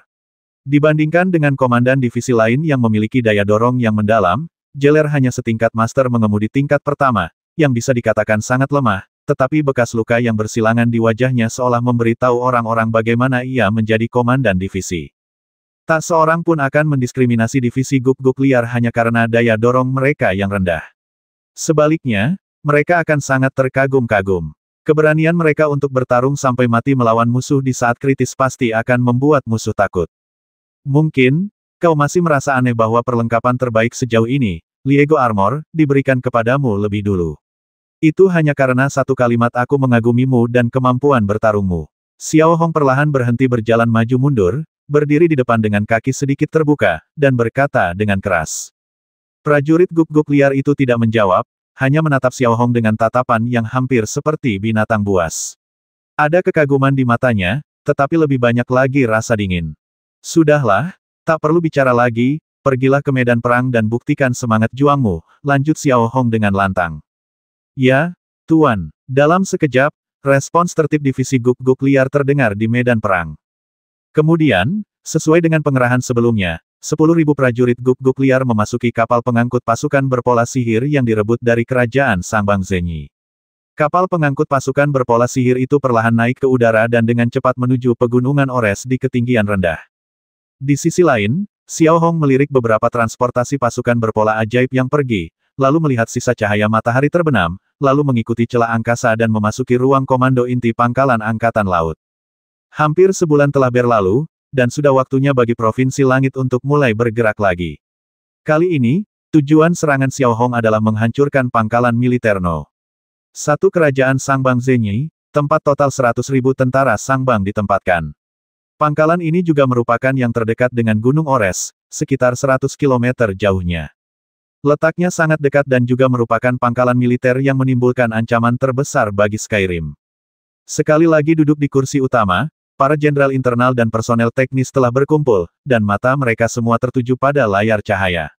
Jika rudal galaksi sebelumnya sangat penting bagi Provinsi Langit, maka apakah zirah Liego dapat mencapai efek yang diharapkan akan sama pentingnya bagi Provinsi Langit dibandingkan rudal galaksi? Setelah tujuan yang diharapkan tercapai, kemampuan tempur tentara Provinsi Langit akan sepenuhnya melampaui tentara Sangbang, menciptakan pasukan super yang dapat mengalahkan 10 musuh dengan satu. Ini akan sepenuhnya menyingkirkan taktik gelombang manusia sambil memastikan keselamatan mutlak dan efektivitas tempur super setiap prajurit dengan investasi prajurit individu yang sangat tinggi. 500.000 prajurit Lord Aeron yang ditempatkan di kaki Gunung Ores juga telah diterima oleh Xiao Hong di ruang komando inti dan mulai membuat penyesuaian cepat untuk bekerja sama dengan divisi Guk-Guk Liar dalam pertempuran. Mengenai baju zirah Liego, mereka tidak tahu banyak. Satu-satunya informasi yang mereka tahu adalah divisi Guk-Guk Liar akan menyerang pangkalan militer ke-9 Sangbang dengan senjata baru. Tanggung jawab utama 500.000 prajurit Lord Aeron di Gunung Ores adalah membentuk kelompok yang beranggotakan 100.000 orang dan terbagi menjadi 2 kelompok untuk memotong bala bantuan dari garnisun lain di negara bagian atas dan mendukung divisi Guk-Guk Liar untuk memastikan bahwa mereka dapat melarikan diri dengan aman jika timbul masalah. Xiao Hong, yang berada di ruang komando inti, memandang serangkaian pengerahan militer di layar cahaya dengan tatapan yang sangat tenang. Pada layar cahaya di tengah ruang komando, terlihat lokasi pasti setiap anggota divisi Guk-Guk Liar, dan kini mereka semua terkonsentrasi di kapal pengangkut pasukan. Biarkan jeler dari divisi Guk-Guk liar mengirimkan berita tentang pangkalan militer ke-9 ke setiap armada tempur Liego. Wei An dan Tess harus siap merespons kapan saja. Xiao Hong memberi perintah lagi dengan ekspresi tenang. Saat Xiao Hong memberi perintah tersebut, ia menatap para prajurit Guk-Guk liar di kapal pengangkut pasukan. Semua data dan grafik terpantul pada topeng kaca kristal yang diperlakukan khusus. Topeng-topeng itu sangat jernih dan mudah dilihat sekilas. Tak perlu memberi tahu mereka dalam rapat tempur. Setiap prajurit Guk-Guk liar tahu apa yang harus mereka lakukan. Sangat mudah untuk saling bertukar informasi, dan topeng itu juga dilengkapi sistem deteksi termal jarak pendek. Hanya 2 jam kemudian, kapal pengangkut pasukan berpola sihir yang terbang rendah tidak berhenti sama sekali di pangkalan militer Gunung Ores, tetapi langsung terbang di atas punggung bukit dan langsung menuju pangkalan militer ke-9 Sangbang. 2 kelompok tempur kapal selam Tyrannosaurus Rex yang juga bekerja sama dalam operasi ini juga telah mengambil posisi mereka, dan semua rudal pola ajaib telah diganti dengan serangan udara ke udara untuk memastikan dukungan udara bagi divisi Guk-Guk liar. Akibat kerusakan parah pada kapal induk besar Liao Yuan, sistem deteksi planet super canggih yang dimiliki kapal induk tersebut lumpuh total. Selain itu, sistem pertahanan udara Steel Dome di wilayah negara Nobel telah ditingkatkan lagi untuk menghasilkan interferensi energi. Sistem deteksi biasa hanya dapat mendeteksi gambaran kasar. Memahami semuanya menjadi mustahil. Terlebih lagi, kapal pengangkut pasukan berpola ajaib dari Provinsi Skyrim semuanya terbang pada ketinggian sangat rendah.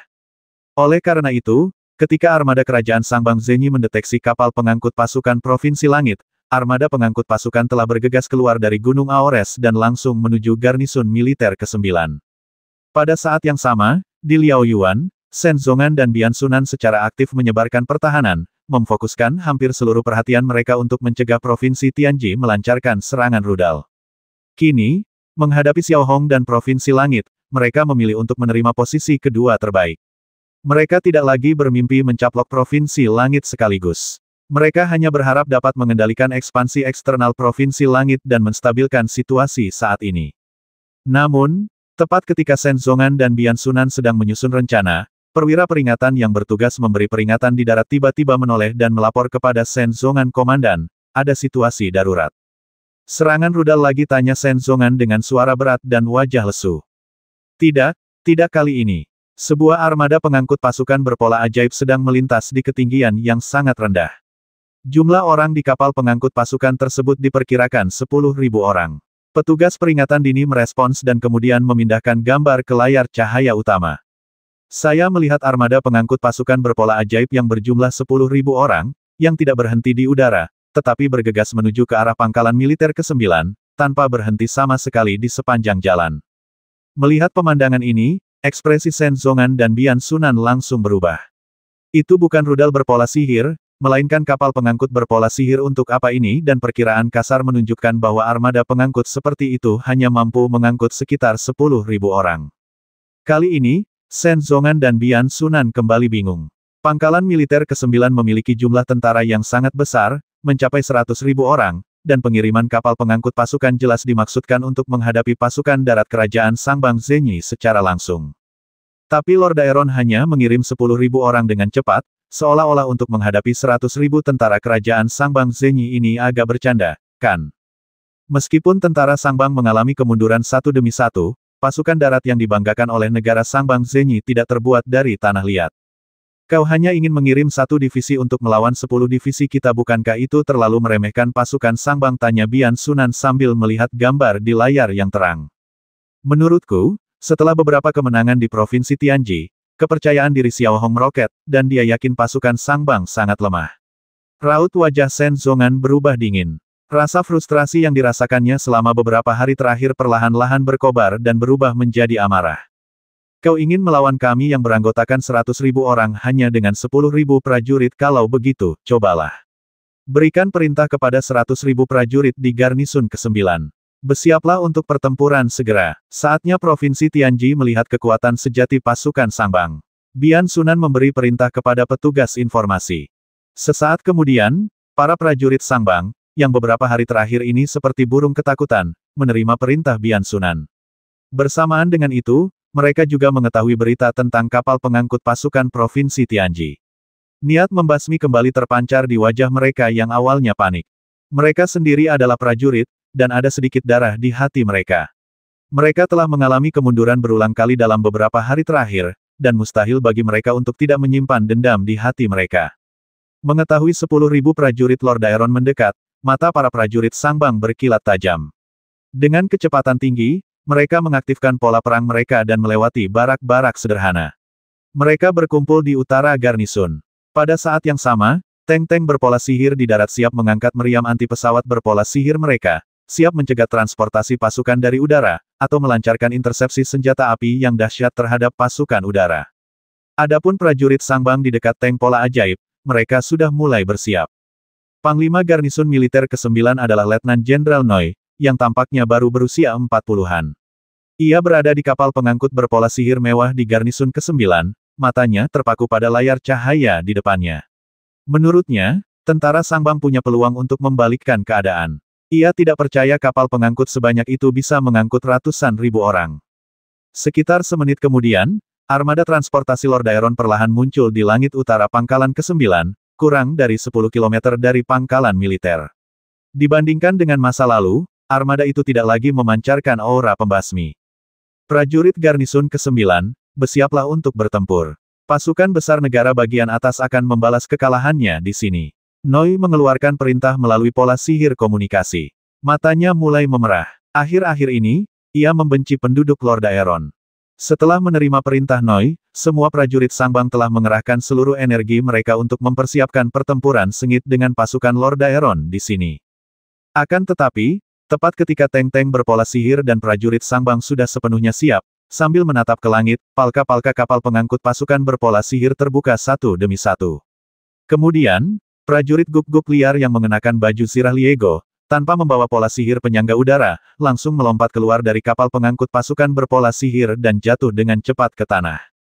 Itu benar-benar berbeda dari pasukan terjun payung biasa yang melayang ke tanah, dan ketinggian mereka melompat hanya sekitar 1000 meter dari tanah. Menghadapi pemandangan seperti itu, para prajurit Sangbang, yang telah mempersiapkan segalanya, mau tak mau sedikit terkejut. Tanpa pola sihir penyangga, mereka melompat langsung dari ketinggian 1000 meter. Apa yang mereka lakukan? Apakah mereka basmi diri? Namun, tepat ketika para prajurit Sangbang berpikir demikian, ekspresi semua prajurit Sangbang tiba-tiba berubah. Kemudian, di bawah sinar matahari terbenam yang redup, para prajurit Sangbang samar-samar dapat melihat bahwa perlengkapan para prajurit Lord Aeron kali ini benar-benar berbeda dari sebelumnya. Tampaknya mereka bukan lagi armor berpola sihir biasa, melainkan seperangkat armor mekanik berpola sihir dengan pengerjaan dan tampilan yang sangat halus. Dalam cahaya senja yang redup, tak ada seberkas cahaya pun yang terpantul. Seluruh armor tertutup rapat, memberikan sensasi intuitif seperti robot. Tak hanya wajah musuh yang tak terlihat, bahkan kekuatannya pun tak terlihat. Baju zirah seperti itu belum pernah terlihat di Tiger Universe atau di medan perang biasa. Apa-apaan ini, gumam prajurit Sangbang dalam hati, nyaris tertegun sesaat, matanya dipenuhi kebingungan yang tak berujung. Tampilan agresif awalnya memudar, dan digantikan oleh gelombang ketidakpercayaan. Noi di pusat komando dapat melihat lebih jelas melalui layar cahaya daripada para prajurit Sangbang. Apa gerangan yang melompat keluar dari kapal pengangkut pasukan berpola sihir itu adalah sebuah baju zirah mekanik berpola sihir yang sangat canggih. Setiap sendi dan setiap komponen dilengkapi dengan kelompok mekanik berpola sihir yang rumit ini. Baju zirah itu benar-benar berbeda dari perlengkapan prajurit biasa. Baju zirah itu memberi orang-orang nuansa teknologi masa depan dan penuh dengan nuansa yang sangat canggih. Bahkan pasukan Sangbang yang selalu bangga dengan pasukannya pun tampak kerdil jika dibandingkan dengan pasukan rego milik Lord Aeron. Tidak, ini mustahil. Noi tak kuasa menahan diri untuk tidak bersuara, matanya sudah dipenuhi rasa tak percaya. Bahkan sang jenderal, Noi, melihat lebih jelas daripada para prajurit. Menghadapi baju zirah Liego, kerajaan Sangbang Zenyi benar-benar tak yakin baju zirah itu bisa ditiru. Apa artinya ini? Artinya, Provinsi Tianji telah menunjukkan tanda-tanda melampaui negara Sangbang Zenyi di beberapa bidang sains dan teknologi. Kerajaan Sangbang Zenyi, yang dikenal karena wilayahnya yang luas, sumber daya yang melimpah, dan populasi yang melimpah, tidak hanya dikalahkan oleh Provinsi Tianji yang kecil dalam hal kekuatan militer, tetapi juga tampaknya disalip dan sebagian dilampaui oleh Provinsi Tianji dalam hal teknologi militer. Sungguh luar biasa. Di sisi lain, Xiao Hong, yang berada di ruang komando inti, memandangi baju tempur Liego baru yang melompat keluar dari kapal pengangkut pasukan. Pola ajaib di bagian belakang membantu mesin melaju dengan cepat, dan ia tetap setenang sebelumnya. Ingat, serangan ini hanya uji coba. Setiap unit boleh menembak sesuka hati asalkan keselamatannya terjamin. Xiao Hong mengeluarkan perintah melalui pola sihir komunikasi. Ledakan, ledakan, ledakan. Hampir pada saat Xiao Hong baru saja mengeluarkan perintah, para prajurit guk-guk liar yang mengenakan baju zirah lige telah jatuh ke tanah, menimbulkan awan debu, dan kemudian perlahan berdiri, seperti hutan baja. Mengenakan baju zirah Liego yang tertutup rapat, prajurit guk-guk liar melirik susunan sangbang di depannya. Chip pola sihir di dalamnya juga menghitung jumlah orang di darat, tata letak pertempuran, dan bahkan perkiraan daya tembak dengan sangat akurat untuk pertama kalinya. Hal ini sangat praktis. Para prajurit sangbang, yang berjarak kurang dari 1 kilometer dari divisi guk-guk liar, memandangi para prajurit guk-guk liar yang berdiri di atas tanah kuning dan baju zirah lige yang tampak surrealis, dan tak kuasa menahan diri untuk menelan ludah. Sebelum pertempuran, mereka merasakan hawa dingin di punggung mereka. Hanya dari penampakan baju zirah lige saja, mereka sudah bisa memberikan tekanan psikologis yang luar biasa bagi para prajurit sangbang. Saya tidak tahu apapun tentang Liego Armor. Shen Zongan dan Bian Sunan, yang berada di Liao Yuan, dapat dengan jelas melihat melalui layar cahaya, pemandangan pasukan lige yang berdiri di dataran. Mereka tak dapat menahan diri untuk saling memandang, mata mereka penuh kejutan. Apa itu? Inilah keraguan umum Shen Zongan dan Bian Sunan. Mereka belum pernah mendengar tentang baju zirah tempur semacam ini. Bahkan saat ini, Shen Zongan dan Bian Sunan tidak tahu apakah baju zirah itu dikendalikan secara mekanis atau berisi prajurit Lord Daeron. Yang membuat Bian Sunan semakin merinding adalah, dengan asumsi baju zirah di depannya ini bukan sekadar hiasan, itu berarti ras Lord Daeron, yang telah tertutup selama ribuan tahun, telah mulai berkembang dalam teknologi, dan mengejar, atau bahkan melampaui, Skyrim dalam beberapa hal. Ini sungguh mengerikan. Jangan panik dulu. Kita punya 500 tank berpola sihir dan 100.000 pasukan. Sekalipun baju zirah orang-orang Lord Daeron bisa berfungsi, kita tidak punya peluang untuk menang. Tetap tenang dan bersiaplah untuk menyerang. Tunjukkan pada mereka kekuatan pasukan sangbang. Ini kesempatan langka untukmu. Bian Sunan memberi perintah melalui pola sihir komunikasi. Tepat saat Bian Sunan mengeluarkan perintah dan sebelum prajurit sangbang bisa bertindak, divisi guk-guk liar tersebar di dataran. Mesin pola sihir di punggung mereka kembali memancarkan cahaya biru redup, lalu bagaikan anak panah yang ditembakkan dari busur, mereka berubah menjadi bayangan yang tak terhitung jumlahnya dan bergegas tanpa suara menuju pangkalan militer ke-9. Kecepatan murninya saja 50% lebih tinggi daripada prajurit guk-guk liar sebelumnya. Kecepatan ini hampir sebanding dengan pola aliran yang digerakkan oleh Sang Master. Menghadapi pemandangan ini, otot-otot wajah para prajurit sangbang tak kuasa menahan diri untuk berkedut 2 kali. Dari kecepatannya saja, mereka bisa merasakan bahwa baju zirah aneh di hadapan mereka jelas bukan untuk hiasan. Namun, yang tak terbayangkan adalah bagaimana ras Lord Daeron bisa mengembangkan hal semacam itu. Satu-satunya negara yang mampu melakukan penelitian itu adalah negara agung mereka, bangsa kebenaran sejati. Namun, sudah terlambat untuk mengatakan apapun sekarang. Mengatasi krisis saat ini adalah hal terpenting.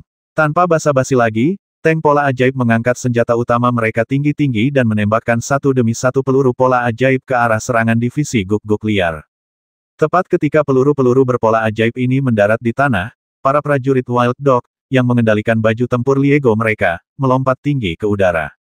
Dengan bantuan sistem bantuan daya, mereka melompat lebih dari 100 meter hanya dengan satu lompatan. Peluru-peluru berpola ajaib itu meledak di tanah, hanya menyisakan kawah. Tembakan itu tidak berpengaruh pada para prajurit Wild Dog. Sebaliknya, mereka muncul dalam jarak 200 meter dari formasi sangbang. Klip pola pertempuran paduan ultramikron mereka menjulur dari pinggang mereka, memperlihatkan pola pertempuran mereka. Kemudian para prajurit guk-guk liar menyerbu maju satu demi satu, dan tanpa peduli benar atau salah, mereka menyerbu formasi sangbang, tidak peduli dengan jumlah prajurit sangbang atau efektivitas tempur mereka. Inilah gaya konsisten divisi guk-guk liar. Kini, dengan dukungan kuat dari Liego Armor, para prajurit guk-guk liar hampir berevolusi menjadi serigala liar. Saat prajurit guk-guk liar menyerbu ke dalam formasi musuh, bila-bila cahaya berbentuk bulan sabit berwarna ungu tua melesat keluar dari telapak tangan mereka, melancarkan serangan dahsyat ke arah prajurit sangbang. Dalam sekejap, para prajurit sangbang, yang belum sepenuhnya siap dan tidak memiliki pengetahuan tentang baju zirah Liego, terbelah dua. Faktanya, pola pertempuran yang diperlengkapi oleh divisi guk-guk liar adalah pola perang terbaik yang dapat diproduksi massal oleh Lord Aeron. Dalam sekejap, jeritan para prajurit dalam formasi Sangbang tak henti-hentinya. Formasi awal yang beranggotakan 100.000 orang langsung dihancurkan oleh divisi 10.000 guk-guk liar. Memang, pada saat ini, meskipun kekuatan mereka luar biasa, para prajurit Sangbang melancarkan serangan balik yang sangat tajam. Namun, mobilitas baju zirah Liego terlalu tinggi. Dengan kecepatan 50% lebih tinggi, para prajurit Sangbang kesulitan untuk menyerang. Bahkan dengan keunggulan jumlah mereka mampu mengepung dan membasmi satu prajurit Wild Dog. Namun, ketika energi membombardir baju zirah Liego, pola pertahanan yang dirancang Kiwo bersinar terang, langsung menghancurkan bombardir energi tersebut. Hanya meninggalkan serangkaian noda hitam pada armor Lige berbahan paduan ultramikron. Itu saja. Dan tentara divisi guk-guk liar berbalik dan memulai pembantaian. Hanya dalam 5 menit, para prajurit guk-guk liar, yang mengenakan baju zirah Liego, telah menembus formasi Sangbang yang beranggotakan 100.000 orang, dan muncul tepat di belakangnya. Selain bekas hangus pada baju zirah Liego mereka, tidak ada satupun prajurit guk-guk liar yang terbasmi atau terluka. Pola pertempuran ungu tua di lengan bawah mereka bersinar terus-menerus. Di sisi lain, formasi Sangbang bagaikan lautan darah. Serangan tunggal ini telah menewaskan 20.000 tentara Sangbang. 10.000 orang membasmi 20.000 orang dalam formasi 100.000 orang dalam 5 menit, dan tetap selamat. Konsep macam apa ini?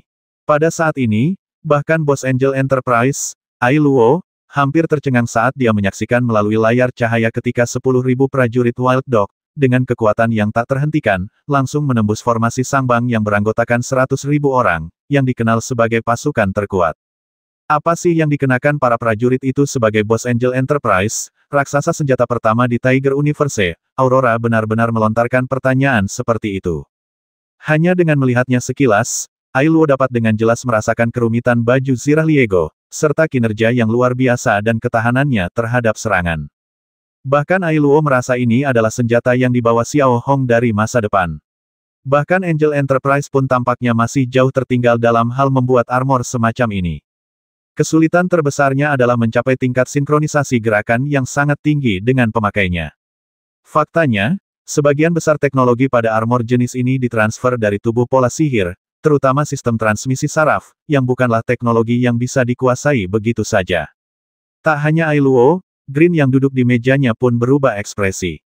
Sebelumnya, ia sangat prihatin dengan Provinsi Skyrim, tetapi kini ia terkejut menyadari bahwa Provinsi Skyrim, di bawah kepemimpinan Xiao Hong, telah mulai bangkit dengan pesat.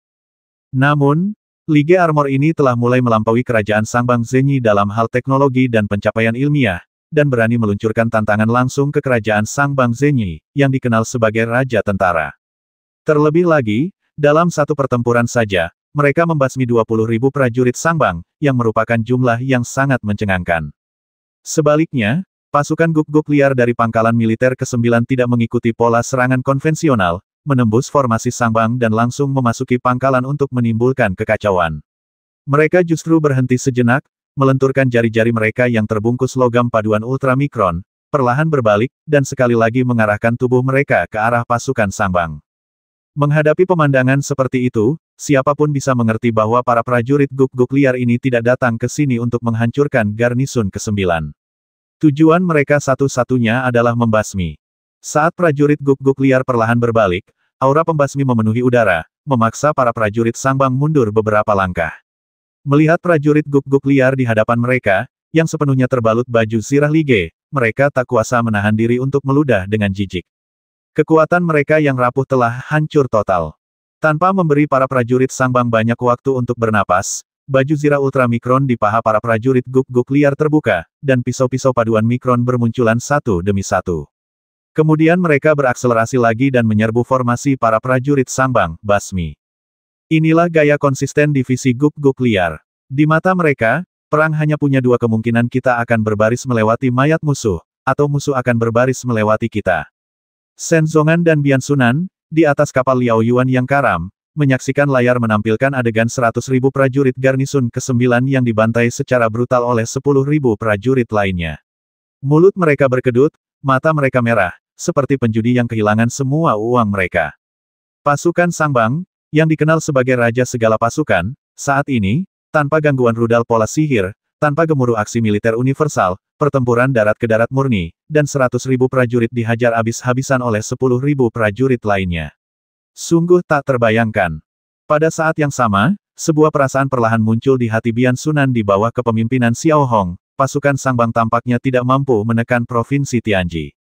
Sebaliknya, Provinsi Skyrim telah mulai melawan penindasan. Tampaknya, di bawah kepemimpinan Xiao Hong, Provinsi Tianji telah berubah dari perlawanan putus asa menjadi penghancur pasukan Sangbang, bersumpah untuk tidak pernah kehilangan aura kekaisarannya. Yang lebih mengerikan lagi, jika 10.000 armor ini bisa menghasilkan kekuatan tempur yang begitu dahsyat, bagaimana dengan 100.000, bagaimana dengan 1 juta? Dia dikenal sebagai Raja Tentara, tetapi dia mungkin akan dipukuli seperti guk-guk. Perintahkan Angkatan Udara untuk memberikan dukungan udara. Prajurit dari Garnisun ke-7 dan ke-8, segera kirim pasukan untuk mendukung Garnisun ke-9. Setelah jeda 5 menit, Bian Sunan mengeluarkan perintah mendesak dengan suara gemetar. Xiao Hong, yang berada di pusat komando inti, berdiri dengan tenang di depan kursi utama, menatap adegan pembasmian divisi guk-guk liar di layar utama dengan tatapan tenang. Mampu mencapai efek pertempuran seperti itu benar-benar memenuhi harapan. Di layar lain, berita tentang dukungan militer Sangbang juga ditampilkan. Pasukan pendukung akan menyergap dan mencegat pasukan pendukung dari Sangbang Zenyi. Kapal selam berpola sihir akan mengunci pesawat tempur berpola sihir dan meluncurkan rudal anti-pesawat. Xiao Hong mengambil pola sihir komunikasi dan berbicara dengan nada yang dalam. Tidak ada kegembiraan atau ekstasi, hanya dingin dan tenang. Hanya tatapan mata dingin itu, yang dipenuhi niat membasmi. Yang mulia, bantu kami saja membereskan lalat-lalat di langit. Kami akan mengurus sisanya. Biarkan bala bantuan datang sesuka mereka. Tepat saat Xiao Hong mengeluarkan perintah ini, Jel, Komandan Divisi Guk-Guk Liar, mengajukan permintaan kepada Xiao Hong. Jel, jangan terlalu bersemangat. Ini hanya serangan uji coba. Tidak perlu memaksakan diri, kata Lei Jie kepada Jel melalui pola sihir komunikasi. Perintahkan pasukan penyergap untuk mundur dari pertempuran dan kembali ke pangkalan militer Ores. Kapal selam pola ajaib harus siaga untuk menahan para pejuang pola ajaib. Xiao Hong tiba-tiba mengeluarkan perintah yang aneh, menyiratkan bahwa divisi guk-guk liar harus dibiarkan hidup dan dibasmi sesuka hati. Terima kasih, Yang Mulia, kata Jiele kepada Xiao Hong sambil tersenyum kejam. Hati-hati, Xiao Hong menjawab lalu memutuskan sambungan. Yang Mulia, mengapa Anda melakukan ini tidak ada dalam rencana, dan bukankah terlalu berisiko, tanya Lei Jie ragu. Risiko membiarkan tentara Lord Daeron menyergap kita tidak berisiko, kan? Meskipun aku belum banyak berhubungan dengan divisi guk-guk liar, aku tahu bahwa ketika guk-guk liar dilepaskan, mereka harus dibiarkan menggigit sekuat tenaga. Menekan mereka hanya akan membuat mereka kehilangan sifat liarnya. Xiao Hong menjawab, dan pada saat yang sama, ia mengambil pola sihir komunikasi. Untuk melindungi divisi guk-guk liar, ia mengirimkan kelompok tempur kapal selam Tyrannosaurus Rex. Pasukan yang bertanggung jawab atas penyergapan tersebut harus berada 10 km jauhnya dari divisi guk-guk liar dan bersiaga. Mengikuti serangkaian instruksi Xiao Hong, kapal selam pola ajaib di barat daya laut pedalaman Lis Jia telah mengunci jet tempur pola ajaib Sangbang yang lepas landas dari pangkalan terdekat, dan kemudian meluncurkan serangkaian rudal pola ajaib yang pendek dan kuat. Sementara itu, di pangkalan militer ke-9, menghadapi pasukan guk-guk liar yang mengenakan baju zirah lige, pasukan Sangbang praktis tak berdaya. Senjata mereka hanya mampu menimbulkan kerusakan kecil pada baju zirah lige, dan kecepatan serta kekuatan serangan mereka tak tertandingi oleh divisi guk-guk liar. Lebih jauh lagi, tentara guk-guk liar pada hakikat adalah korps pembasmi yang tumbuh dalam kesulitan, dan setelah ratusan tahun mewarisi, mereka bertahan hingga hari ini. Hal yang paling ditakuti dalam pertempuran adalah orang gila, belum lagi orang-orang gila ini diselimuti lapisan baju zirah lige. Pembasmian. Pada saat ini adalah satu-satunya hal yang harus dilakukan para prajurit guk-guk liar, dan mereka tidak peduli dengan hal lain. Melihat sekeliling, meskipun hanya ada 10.000 orang, mereka telah mengubah garnisun militer ke-9 menjadi medan perang yang mematikan. Seluruh daratan menjadi sungai darah dan mayat-mayat berserakan di mana-mana. Setelah beberapa putaran serangan bolak-balik, para prajurit garnisun militer ke-9, Sangbang, benar-benar kehilangan semangat dan kacau balau. Sedangkan untuk Angkatan Udara, di bawah pimpinan Menlei, mereka telah mengirimkan 1.500 berbagai jenis pesawat tempur pola sihir untuk segera memberikan dukungan udara ke pangkalan militer ke-9 dan mencoba melancarkan serangan rudal udara ke arah pasukan Wild Dog yang terbang tinggi.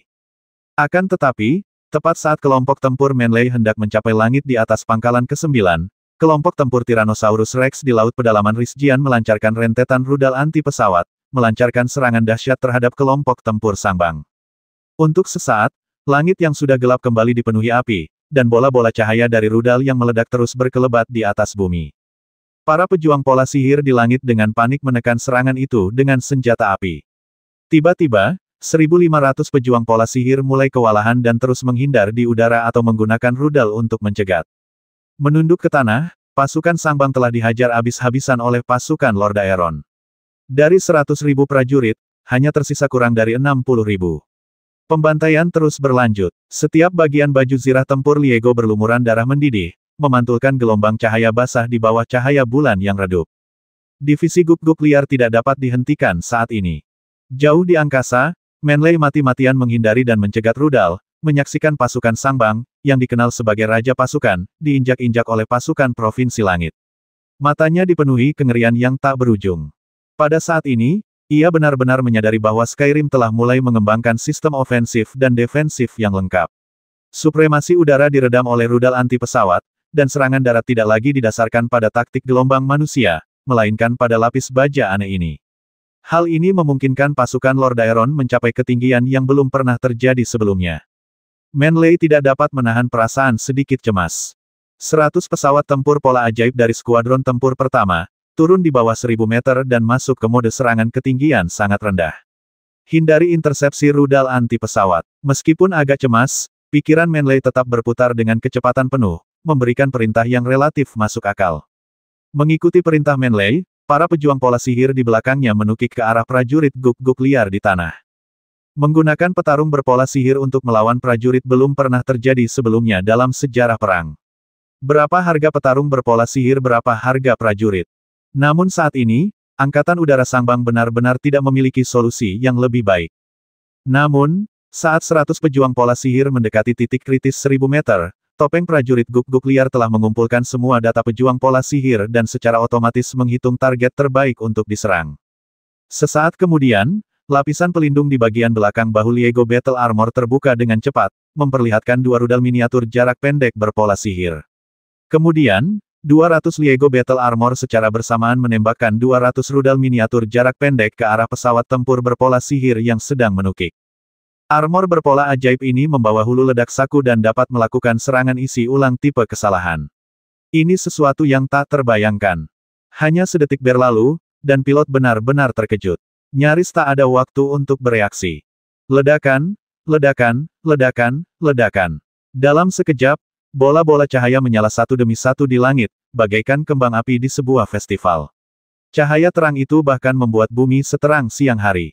Dari 100 pesawat tempur berpola sihir yang menukik, tak satu pun selamat, semuanya dilahap habis oleh bola cahaya yang meledak, tanpa memberi kesempatan kepada pilot untuk mengaktifkan alat penyelamat mereka. Keheningan yang mematikan. Saat suara ledakan itu terdengar, seluruh Tiger Universe dan orang-orang yang berdiri di depan layar cahaya itu terdiam. Shenzongan dan Biansunan, di atas kapal induk pola ajaib, membeku di tempat. Sepanjang pengalaman mereka belum pernah menemukan baju zirah pola ajaib sehebat ini. Tak hanya performanya yang luar biasa canggih, baju zirah itu bahkan memiliki daya serang setara senjata pola ajaib berlapis baja tebal. Biansunan dapat melihat lebih jelas bahwa rudal saku tidak hanya memiliki kemampuan untuk mencegat dan menyerang target udara, tetapi juga dapat memiliki efek yang tak terduga dalam pertempuran ofensif. Dampak serangan ini menjadi terlalu mengerikan. Bagaimana mungkin ini terjadi? Shenzongan tak kuasa menahan diri untuk berteriak. Meskipun hanya 100 petarung pola sihir biasa yang hancur, dampaknya memang sangat luas. Ini berarti pasukan dapat melindungi kepala mereka sendiri secara mandiri, dan para petarung pola sihir tidak akan dapat berbuat sesuka hati. Signifikansi strategis ini cukup signifikan. Bahkan Ailuo merasa sedikit mual ketika melihat pemandangan ini. Jika itu konsorsium lain, dia pasti sudah pergi membahas rencana akuisisi dengan pihak lain sekarang, dengan pola penyimpanan emas di sakunya. Untuk sesaat, jantung Ailuo berdebar kencang, dan tatapannya bergerak-gerak. Ia tak bisa membayangkan sihir macam apa yang telah digunakan Xiao Hong untuk menarik provinsi langit dari ambang kehancuran hingga ke titik ini, dan menghajar kerajaan Sangbang Zenyi hingga luluh lantak. Setelah menghancurkan sistem komando inti pasukan Sangbang, mereka menggunakan rudal pola ajaib untuk menekan angkatan udara, dan kemudian sepenuhnya mengalahkan pasukan kerajaan Sangbang Zenyi. Dari bertahan ke menyerang, dari pasif ke aktif, dan dengan cepat membangun keunggulan mereka sendiri. Hai Tingjia, di Boying Star, menatap gambar di layar. Ekspresinya yang tadinya tenang kini berubah agak bingung. Sejak Liao Yuan rusak parah, situasi di Provinsi Tianji bagaikan banjir yang membobol bendungan di hadapan kerajaan Sangbang Zenyi. Benar-benar tak terkendali. Apa yang disebut sebagai hasil serangan kerajaan Sangbang Zenyi terhadap bintang Ibel semakin mengecil, kini tak berarti. Sementara itu, Provinsi Langit mulai memasuki fase agresif. Baru setengah jam berlalu, dan para prajurit garnisun militer ke-9 hampir musnah seluruhnya. Di atas tanah yang remang-remang, yang terlihat hanyalah barisan baju zirah lige, masing-masing memegang pisau daging. Darah mulai mencairkan aliran es sedikit demi sedikit, mengalir ke sungai. Tanah kuning telah ternoda merah tua oleh darah. Ratusan ribu prajurit Sangbang yang bergegas datang dengan berjalan kaki dari garnisun lain untuk memperkuat mereka menyaksikan prajurit-prajurit guk-guk liar, yang berdiri di antara mayat-mayat beberapa ratus meter jauhnya, mencengkeram kepala para prajurit yang sekarat dan menggorok leher mereka sedikit demi sedikit dengan pisau logam paduan mikron. Mereka semua meludah dengan jijik. Adegan ini seakan membuat mereka melihat apa yang akan mereka hadapi, terutama saat kepala dipenggal dan wajah prajurit yang sekarat itu dipenuhi rasa takut dan tak berdaya, yang membuat mereka merinding di sekujur tubuh. Langkah kaki mulai menjauh. Adapun komandan garnisun ke-9, Noi, ia telah lama melarikan diri, dan divisi guk-guk liar mengabaikannya. Seperti yang telah kukatakan sebelumnya, kemunculan divisi guk-guk liar hanya punya satu taktik membasmi atau dibasmi. Hanya 100.000 orang pasukan Sangbang mulai pelit. Di mana momentum mereka saat menyerang garis pertahanan Ruima komandan divisi Gel dengan santai melemparkan kepala ke samping dan melangkah maju beberapa langkah. Nada suaranya terdengar santai, tetapi di balik sikap acuh tak acuh ini tersimpan keganasan dan kesombongan yang tak berujung. Apakah kalian pikir kalian bisa bertahan melawan beberapa juta orang kata Anda, panglima tertinggi yang datang untuk memberikan bantuan? Kalau kau tak bisa bertahan, ya sudahlah, mati saja, kan apa masalahnya sejak mereka bergabung dengan divisi guk-guk liar, mereka tak pernah berencana pensiun hidup-hidup. Tapi sebelum dia, kita akan menikmati proses pembasmiannya. Wajah Jeler menunjukkan ekspresi garang, lalu tanpa ragu, ia langsung menyerbu bala bantuan tentara Sangbang. Menghadapi pemandangan ini, bala bantuan dari Sangbang benar-benar tercengang. Raut wajah mereka tampak takut, dan mereka mundur satu demi satu, lalu berbalik dan melarikan diri. Divisi guk-guk liar, di sisi lain, tak kenal ampun, menerkam setiap musuh yang mereka temui, menghancurkan mereka, lalu beralih ke target berikutnya. Ini adalah gaya mereka yang biasa membiarkan mereka mendapatkan keuntungan tempur akan menjadi bentuk kehancuran bagi musuh. Xiao Hong, yang berada di pusat komando inti, melihat gambar di layar utama dan data tentang armor lige yang diumpan balik dari layar lain. Senyum dingin akhirnya tersungging di wajahnya. Perintahkan divisi guk-guk liar jangan mengejar musuh yang putus asa. Setelah kalian membasmi cukup banyak, kembalilah untuk mengambil persediaan. Selain itu, terkait perlengkapan tempur Liego, lini produksi harus terus diperluas. Gelombang kedua membutuhkan 100.000 set. Setelah itu, semua divisi, bersiaplah untuk serangan skala penuh kapan saja.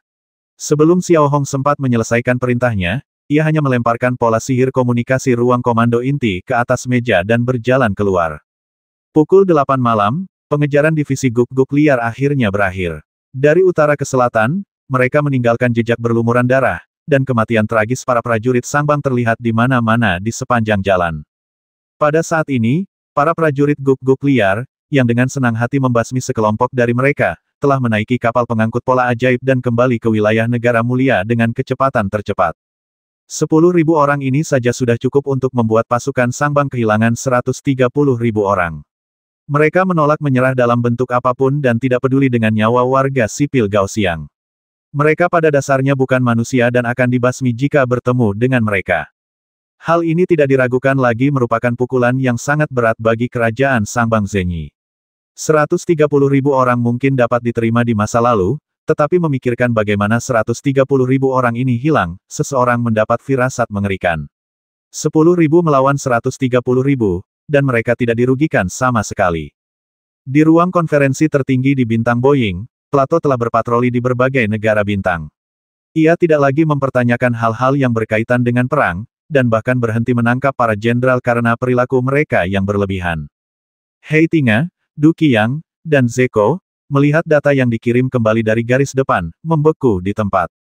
Setelah pertempuran ini, Provinsi Langit hampir tidak mengalami kerugian, dan pasukan tempur utama yang dikerahkannya hanya sekitar 10.000 orang. Seluruh pasukan garnisun ke-9 kerajaan Sangbang Zenyi musnah. Pesawat tempur berpola sihir, kapal pengangkut pasukan berpola sihir, dan bahkan barang-barang lain yang tidak sempat lepas landas semuanya dijarah dan dimusnahkan oleh Provinsi Langit. Dengan penemuan ini, raut wajah Hei Tinga berubah.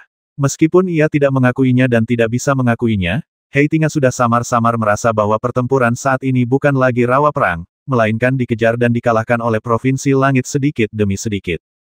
Berikan perintah, perintahkan lembaga penelitian dan pengembangan inti kerajaan Sangbang Zenyi untuk segera menyiapkan seperangkat peralatan untuk melawan Lige Armor. Hal yang sama berlaku untuk setiap departemen staf. Diskusikan seperangkat metode yang efektif secepat mungkin. Ingatlah untuk cepat, kata Hei Tingjia dengan suara rendah. Firasatku perlahan mulai buruk. Bisa dibilang, saat ini, kerugian yang diderita kerajaan Sangbang Zenyi tak lebih kecil dari tenaga yang dikeluarkan untuk melancarkan perang skala besar dengan negara antar bintang, dan tak ada keuntungan sama sekali. Sebaliknya, hal itu justru mengaktifkan temperamen kekaisaran Lord Aeron. Di tengah krisis, ia terus berkembang pesat. Kekuatan militernya berubah hampir setiap hari, dan hampir mencapai level baru dalam sebulan. Ini sungguh mengerikan. Mengikuti perintah Hei Tinga, lembaga inti R&D kerajaan Sangbang Zenyi, yang agak malas, mulai sibuk dengan cepat. Namun, ketika mereka menemukan statistik luar biasa dari Liego Armor, mereka tercengang. Liego Armor dapat mencapai statistik yang luar biasa. Armor ini dapat meningkatkan efektivitas tempur seorang prajurit hingga 50% dan memiliki perlindungan yang sangat tinggi. Sungguh tak terbayangkan. Dalam sekejap mata, 1 bulan lagi telah berlalu. Dengan perluasan lini produksi yang substansial dan kematangan berbagai teknologi yang berkelanjutan, 50.000 dari 100.000 unit baju tempur Liego yang dipesan telah kembali digunakan oleh Angkatan Darat.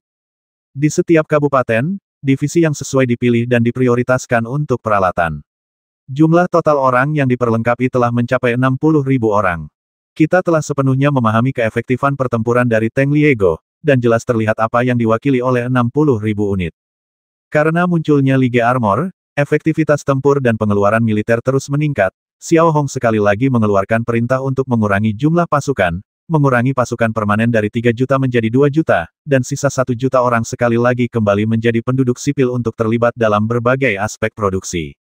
Zheng Shizu juga telah memasuki tahap pengembangan, membangun pabrik dan mendirikan pangkalan pasokan angkatan laut di sepanjang pantai Samudra Merah di Tenggara.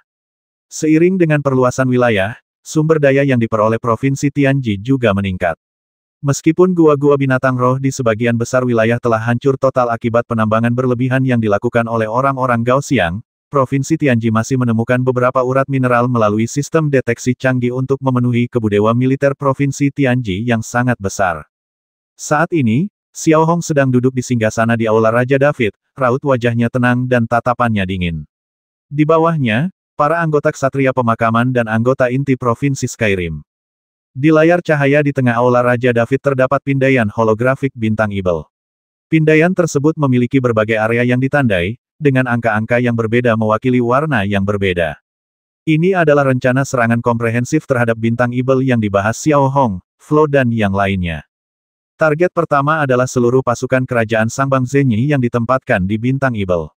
Mereka kini terhimpun dalam 3 negara. Langkah kedua adalah merebut kembali belahan bumi utara sekaligus menghancurkan jantung kerajaan Gaoxiang Zenyi, kota Shengxi. Langkah ketiga adalah bersatu dengan wilayah Kaukasus untuk membantai penduduk Gaoxiang di belahan bumi selatan, merebut kembali bintang Ibel sepenuhnya, dan kemudian mendeklarasikan berdirinya sebuah negara. Aku ingin tahu apa pendapatmu tentang langkah ofensif kita saat ini. Xiao Hong meletakkan satu lengannya dengan ringan di sandaran tangan singgasana yang kuno dan dalam, dengan lembut mengelus janggut tipis di sudut mulutnya, dan melihat sekeliling. Aura keagungan raja yang tanpa amarah memenuhi seluruh aula Raja David. Ini adalah sesuatu yang tidak ada selama pemerintahan Loris. Pelayan Anda percaya bahwa sebelum melancarkan serangan besar-besaran ke Skyrim, kita harus lebih meningkatkan investasi dalam penelitian dan pengembangan kapal perang berpola sihir. Hanya ketika kapal perang berpola sihir dan transportasi pasukan berpola sihir dikembangkan dan diselesaikan, kita dapat benar-benar keluar dari kesulitan ini dan meninggalkan jalur pengembangan jangka panjang untuk Skyrim. Seorang anggota Ksatria Pemakaman membungkuk kepada Xiao Hong dan berkata dengan penuh hormat. Mendengar ini, Xiao Hong tidak langsung bicara. Ia merenung sejenak sebelum mengalihkan pandangannya kepada Sang Ziyue, Menteri Keuangan Provinsi Tianji. Berapa banyak pengeluaran militer kita sekarang, tanya Xiao Hong.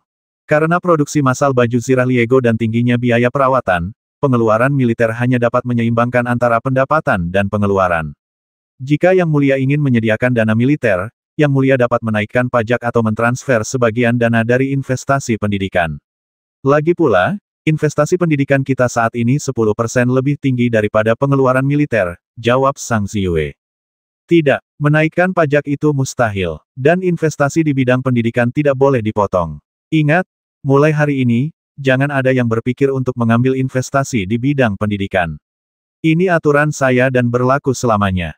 Siapapun yang berani menggunakan investasi di bidang pendidikan tanpa izin, siapapun itu, jangan salahkan saya karena mengabaikan mereka. Raut wajah Xiao Hong tiba-tiba berubah dingin, dan ia mengucapkan kata demi kata. Perkataan itu mau tidak mau membuat hati para hadirin bergetar. Tidak diragukan lagi bahwa Xiao Hong semakin menjadi seperti Raja Lord Daeron, dan dia sangat berprinsip.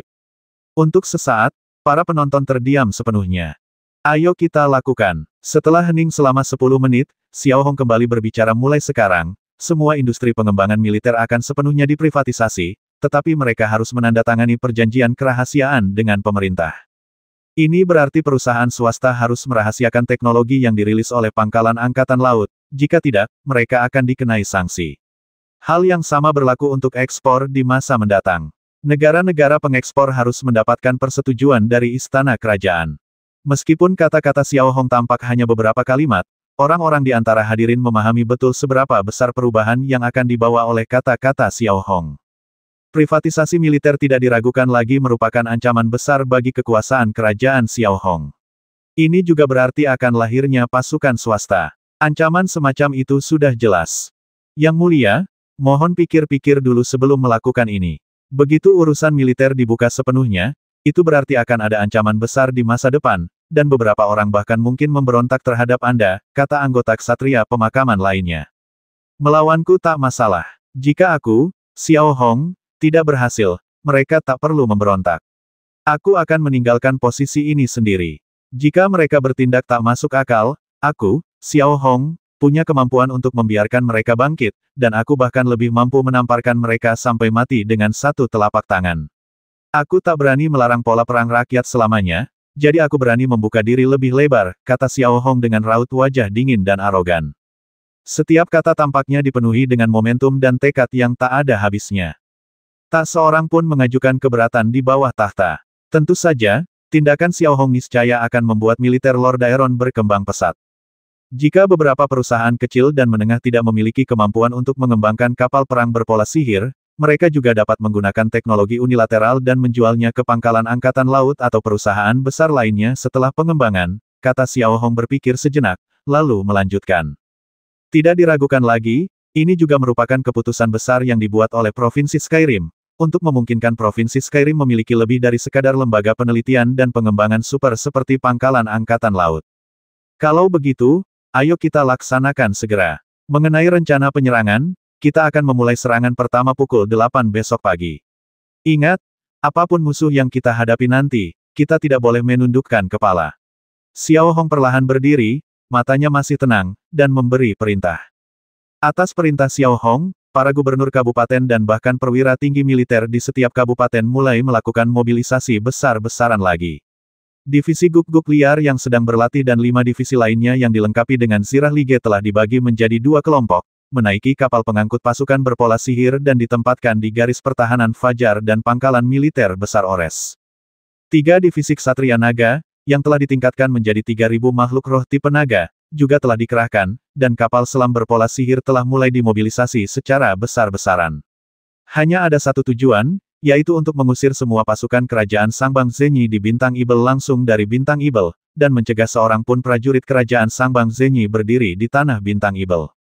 Tak perlu diragukan lagi betapa kuatnya tujuan dan tekad tersebut, terutama ketika tekad tersebut dibuat hanya dengan Provinsi Langit yang kecil. Tentu saja, Provinsi Langit kini semakin percaya diri. Untuk sementara waktu, mobilisasi militer antara seluruh Provinsi Tianji, negara bagian Chonggao, dan negara bagian Shengxi mulai menjadi sangat sering. Berbagai senjata tempur dikirim ke garis depan. Kendaraan pengangkut berpola ajaib yang baru saja diproduksi Provinsi Tianji, yang membawa kendaraan pencegat rudal putar, berdatangan tanpa henti, memberikan kesan bahwa sejumlah besar pasukan sedang dimobilisasi. Berbeda dengan krisis sebelumnya ketika seluruh rakyat kerajaan Sangbang Zenyi dimobilisasi menjadi tentara, kali ini rakyat Lord Daeron lah yang mengambil inisiatif untuk menyerang. Inisiatif ada di tangan Xiao Hong. Lord Daeron berjuang untuk tanah airnya dan untuk kebebasan. Lord Daeron tidak akan lagi menoleransi kekejaman dan tidak akan lagi menerima ketidakadilan. Adapun Xiao Hong, dia berdiri sendirian di menara pengawas di sebelah Balai Raja David, menghadap seluruh kota Valet. Menjelang sore, seluruh kota terbenam dalam hangatnya sinar matahari, memantulkan bercak-bercak cahaya kemasan. Bangunan-bangunan yang rapi dan unik tampak tenang dan damai. Tak ada kemewahan dan kebisingan, tetapi ada rasa damai yang ekstra, kontras dengan awan putih bersih di langit. Xiao Hong tidak berkata apa-apa, juga tidak sedikit pun gelisah. Ia hanya memandanginya penuh harap, membiarkan angin musim semi yang agak sejuk membelai poninya. Provinsi Tianji melakukan mobilisasi skala besar seperti itu, meskipun itu pada sejumlah peluncur rudal putar, tetapi Provinsi Tianji melakukan mobilisasi skala besar seperti itu, tetapi masih membuat Shen Zongan dan Bian Sunan memiliki sedikit kesadaran. Untuk sesaat, mata Shen Zongan dan Bian Sunan menjadi gugup lagi. 680.